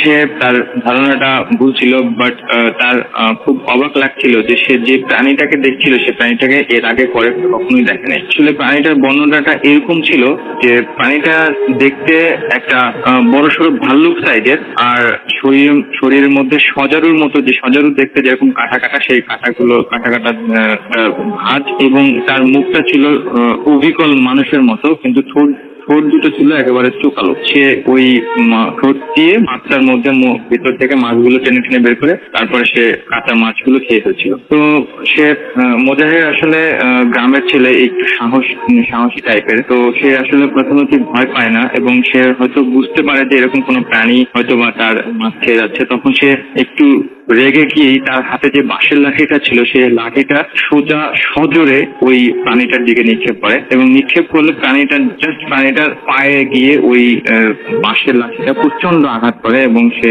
মাটিতে পড়ে যায়। তো একটা পর্যায়ে সে যখন মাটিতে পড়ে যায় তখন ওই প্রাণীটা এত পরিমাণে ক্ষিপ্ত হয়ে যায় ওকে দেখে, তার চোখ দুটো জল জল করতে থাকে, এবং মানে সে ওই মুহূর্তে এমন একটা চাহনি ছিল তার, সেটা আসলে বলে বোঝানো সম্ভব ছিল না মোজাহেরের পক্ষে। তো তারপরেও মোজাহের কিছুতে ছেড়ে দেওয়া পারতো না, যে বিকজ তার মাছগুলো সে প্রতিদিন পাত পেতে রেখে যাচ্ছে, অথচ মাছগুলো থাকছে না। তো তখন সে ওই আলের উপর থেকে লাফিয়ে পড়ে ওই প্রাণীটার সামনের দিকে যায়। যেতেই রাসেল ভাই যেটা ঘটে, প্রাণীটাও ঠিক তার দিকে সামনের দিকে ধেয়ে আসে। তো একটা সময় সে বাঁশের লাঠিটা নিয়ে প্রাণীটাকে আঘাত করতে শুরু করে। যখনই সে আঘাত করতে যাবে ঠিক এই মুহূর্তে তার পেছন দিক থেকে আরেকটা ধাক্কা আসতেই সে বিলের মধ্যে ওই কাদার মধ্যে সে পড়ে যায়। তো কাদাটা খুব নরম ছিল, প্রায় হাঁটু সমান কাদা ছিল, সে কাদার মধ্যে পড়ে যায়। পড়ে যেতে সে ঘুরে তাকানোর আগেই চারটা ঠিক ওই রকম প্রাণী সে বুঝে ওঠার আগেই তাকে এমন ভাবে কাদার মধ্যে গেঁথে ফেলে, মানে সারা শরীরে কাদা মেখে যায় এবং চোখের মধ্যে প্রচুর পরিমাণে কাদা ঢুকে যায়, আর তার মুখের মধ্যে এমন ভাবে আটকে ধরে যে সে চিল্লা পাল্লা তো দূরের কথা, সে কোনো রকম আওয়াজও করতে পারে না। তো এই মুহূর্তে তার মনের মধ্যে একটা ভয় সঞ্চার হয়, আসলে সে কে বা কিভাবে তাকে ধাক্কা মারলো, কে তাকে আঘাত করলো সেই জিনিসটা সে বুঝতে পারেনি, তাকে দেখতেও পায়নি, সে প্রাণীটাকে দেখে দিল। তো একটা পর্যায়ে সে দেখলো যে তার মুখের মধ্যে সেই যে মাছগুলো ফাঁদে আটকা পড়েছিল সেই মাছগুলো মানে ছেঁড়া কাটা অংশ, লেজের কিছু অংশ, মাথার কিছু অংশ তার মুখের মধ্যে ভরে দেওয়া হচ্ছে, কতগুলো কাদা এনে মুখের মধ্যে ভরে দেওয়া হচ্ছে, এবং তাকে ওই কাদার মধ্যে যে কাদার মধ্যে সে পড়ে গিয়েছিল সে কাদার মধ্যে তেড়ে ফেলা হচ্ছে। তো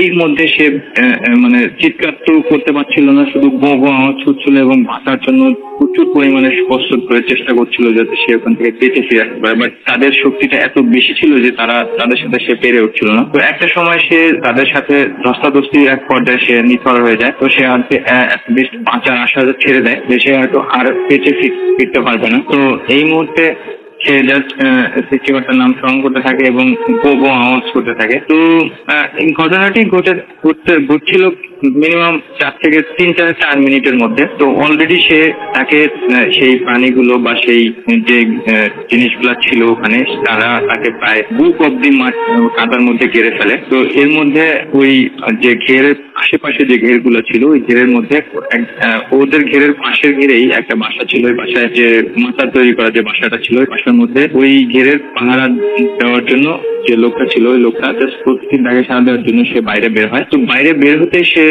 এরকম ওই মোজাহের যে ঘেরের পাশে ছিল, অর্থাৎ হাকিম সাহেবের ঘেরের পাশে কেমন একটা খসখস আওয়াজ, যে কাদার মধ্যে ধস্তাধস্তির যে একটা আওয়াজ, সেই আওয়াজটা তার কানে আসে। তো তখন সে বুঝতে পারে হয়তোবা চোর বা কেউ এসে ওখানে এরকম আওয়াজ করছে বা তার সাথে ধস্তাধস্তি হচ্ছে। তো তখন সে টর্চ লাইটটা নেয় এবং বাঁশের লাঠিটা নিয়ে জোরে চিৎকার করতে করতে, চোর চোর বলে চিৎকার করতে করতে ওই ঘেরের দিকে দিয়ে আসে। তো সবার আগে আসে যে আছে, তার নাম ছিল বক্কর। সে বক্কর সবার আগে ওখানে গিয়ে পৌঁছায়। তো বক্কর পৌঁছাতে যে জিনিসটা ফার্স্ট টাইম নোটিস করে, দেখে যে মানে সাদা পোশাক পরা কিছু লোক, অর্থাৎ আলফেল্লা টাইপের কিছু পরা কিছু লোক ওই বিলের মধ্যে থেকে দৌড়ে, প্রায় 3 থেকে 4 জন দৌড়ে সামনের দিকে দৌড়ে চলে যাচ্ছে। আর তার থেকে একটু পিছনে একটা লোক খোলাতে খোলাতে সামনের দিকে আগাচ্ছে। তো আগাতে আগাতে একটা পর্যায়ে তারা ভ্যানিশ হয়ে যায়। তো তখন বক্কর আসলে ওই মুহূর্তে ভয়ে থমকে দাঁড়ায়, কিছুই বলতে পারে না, মুখ থেকে আওয়াজ বেরোতে নাই। তো সে যখন দৌড়ে চিৎকার করতে করতে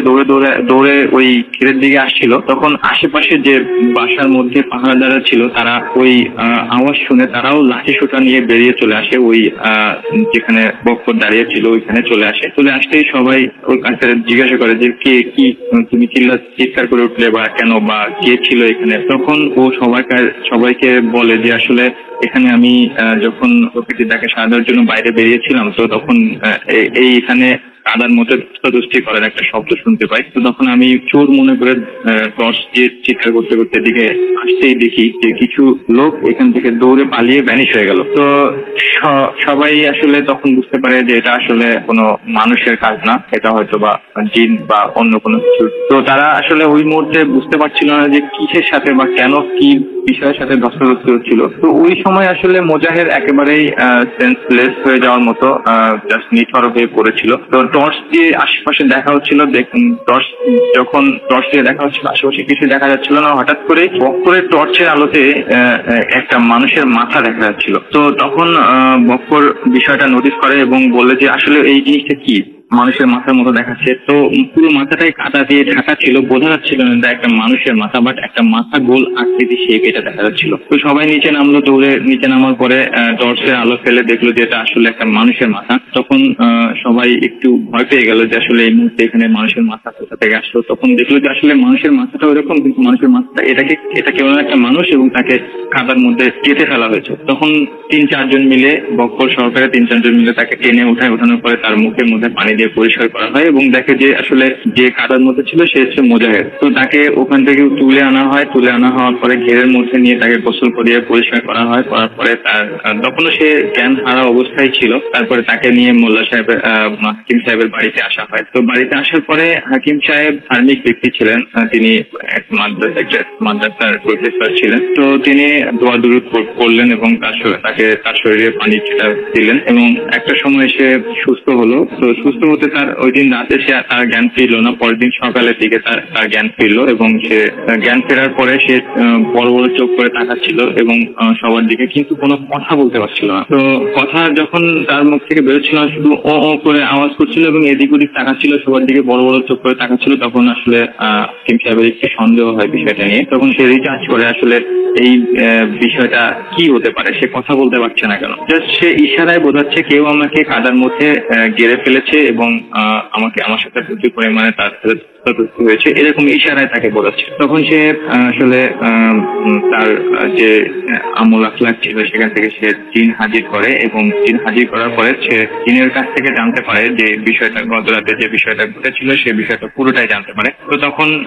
যে জিনটা এরকম এই স্টেটমেন্টটা দেয়, সেটা হচ্ছে যে ওই যে প্রাণীটাকে সে আঘাত করেছিল ওই প্রাণীটা ছিল একটা জিন এবং সেই জিন তার ওই মাছের মাছের ওই হাত থেকে প্রত্যেকদিন মাছ খেত এবং ওইখান থেকে মাছ ছিল তার চলে যেত। তো ওই দিন সে আঘাত করার কারণে তাকে তার মুখের মধ্যে মাছের বিভিন্ন অংশ ভিতরে ঢুকে দেওয়া হয়, কাদা ঢুকে দেওয়া হয় এবং তার কণ্ঠনালীতে প্রচন্ড আঘাতপ্রাপ্ত হয় এবং সে এই জন্যই কথাবার্তা বলতে পারে না। তো তখন ওই হাকিম সাহেব সেই যাকে আঘাত করা হচ্ছিল সেই জিনটাকে হাজির করতে বলা হয় এবং বলেন এবং একটা সময় সে জিনটা হাজির হয় এবং তাকে আনা হয়। তো তার কাছে বলা হয় এবং তাকে ক্ষমা চাওয়া হয় বিষয়টার জন্য। তো একটা সময় সেই জিনটা হাকিম সাহেবকে বলেন যে যদি সে ওই মাছের যে বিল থেকে মাছের ফাঁদ পেতে মাছ ধরা হতো, ওই বিলে যদি সে আর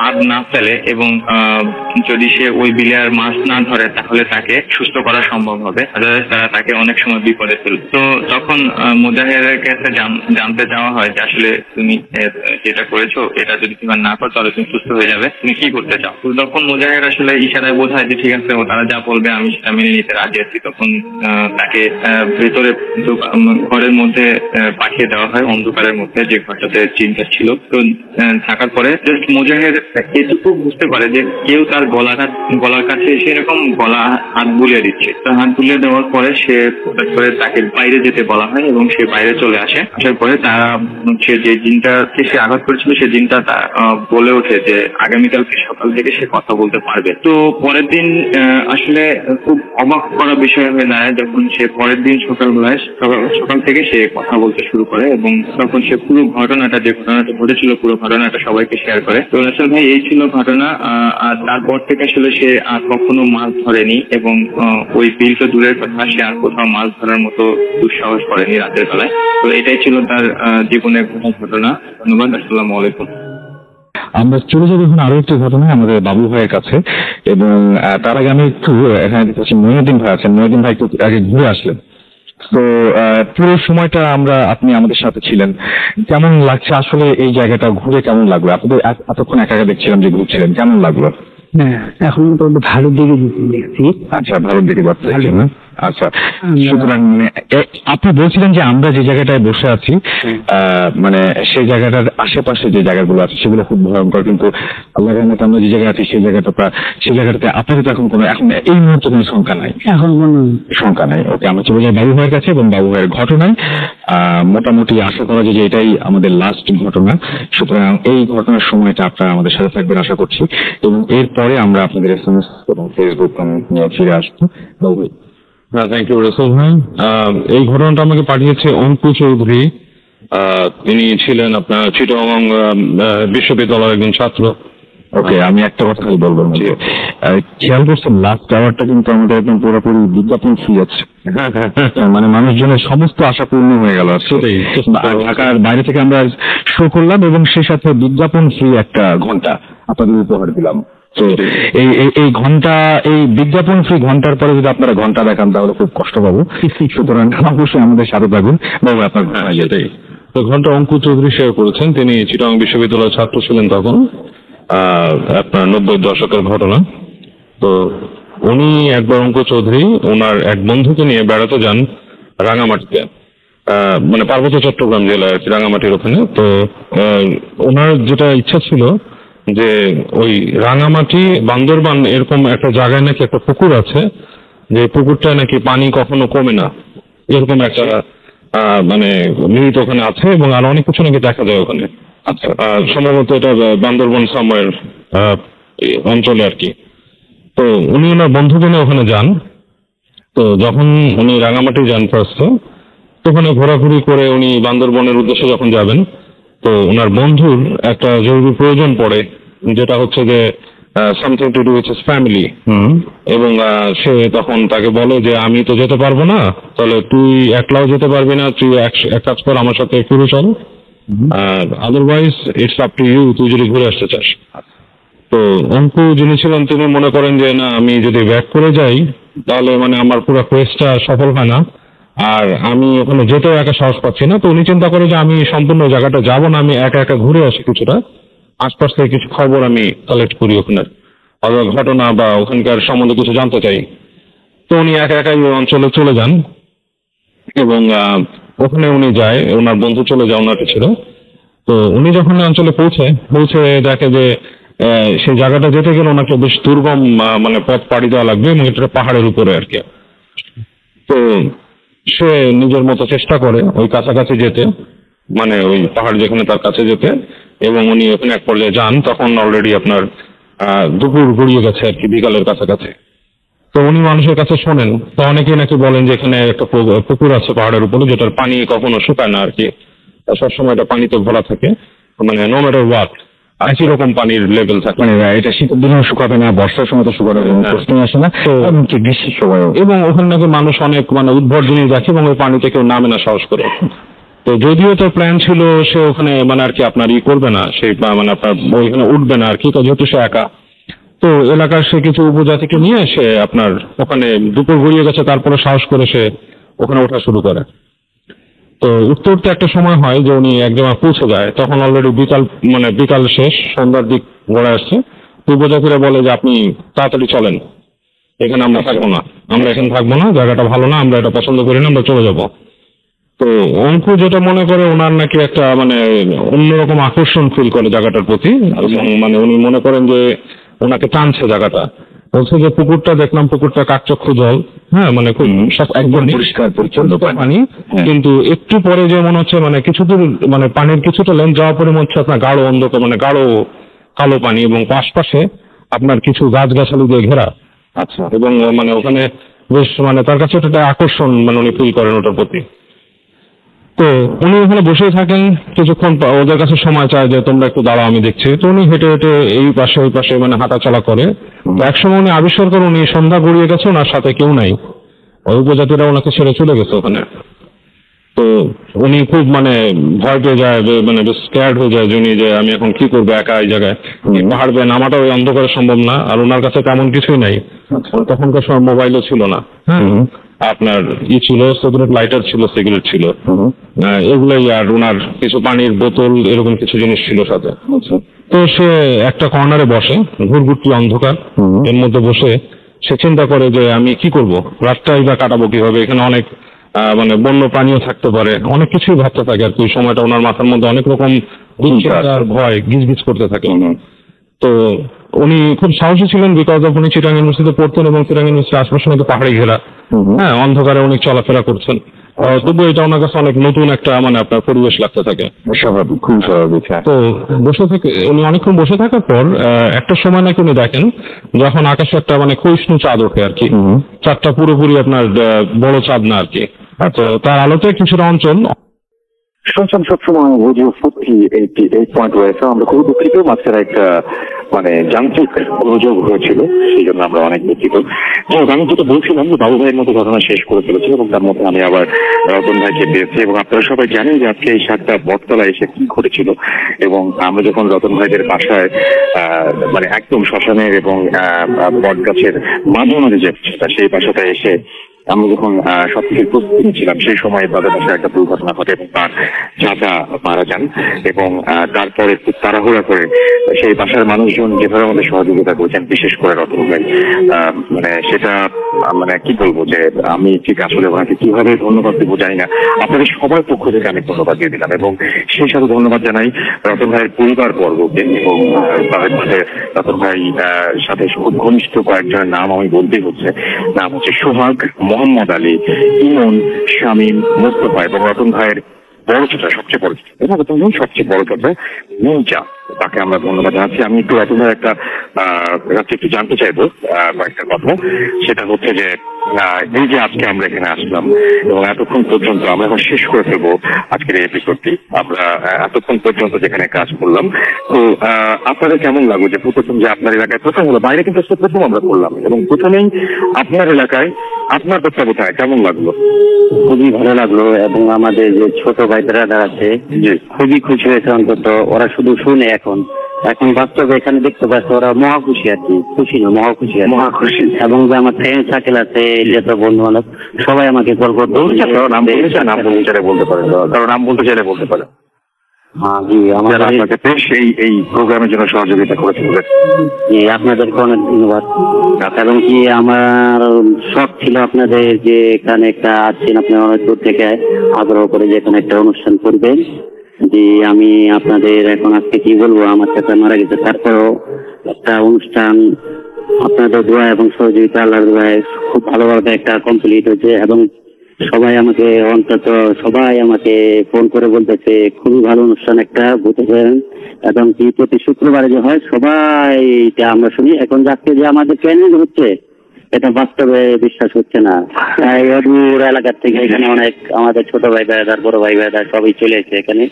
জি, আপনাকে অনেক ধন্যবাদ আমাদের সঙ্গে থাকার জন্য, এবং আপনাকে অনেক ধন্যবাদ আজকে যেভাবে আপনি সহযোগিতার হাত বাড়িয়ে দিয়েছিলেন আমাদের প্রতি। না হলে আজকের এই প্রোগ্রামটা আমরা কোনোভাবেই করতে পারতাম না। এবং আমি দেখতে পাচ্ছি ফেসবুকে অনেকে রতন ভাইকে ধন্যবাদ জানিয়েছেন, অনেকে আজকে লিখেছেন যে আমি একটু আগে এসএমএসও পেয়েছিলাম যে রতন ভাইকে ধন্যবাদ জানিয়েছেন, এবং তিনি অনেকেই বলছেন যে কাহিনী বলতে চান, অনেকে বলছেন যে ভূতের অসম, অনেকে বলছেন যে অনেকের কাছে ভালো আজকের এই প্রতিষ্ঠানটা এবং কিরানীগঞ্জের প্রোগ্রাম, এবং সেটার জন্য অনেকে আমাদের শুভেচ্ছা জানিয়েছেন। তো যারা এতক্ষণ আমাদের সঙ্গে ছিলেন তাদের সবাইকে অনেক ধন্যবাদ জানাচ্ছি, যারা এসএমএস করেছেন আমাদেরকে এতক্ষণ ধরে তাদের সবাইকে ধন্যবাদ জানাচ্ছি, যারা ভূতের সঙ্গে ছিলেন তাদেরকে ধন্যবাদ জানাচ্ছি, এবং ভূতের সাথে যারা আমরা এরকম শো আরো বিভিন্ন জায়গায় বাংলাদেশের বিভিন্ন জায়গায় করতে পারি সেজন্য আপনাদের সহযোগিতা চাইছি। আজকের মতো এখানে বিদায় নিচ্ছি, কথা হবে আবারও আগামী শুক্রবার, সেদিন অবশ্যই স্টুডিওতে। সেই পর্যন্ত সবাই ভালো থাকবেন, সুস্থ থাকবেন, মোস্ট ইম্পর্টেন্টলি ফুড থাকবেন। আজকের মতো এখানে শেষ করছি, টাটা।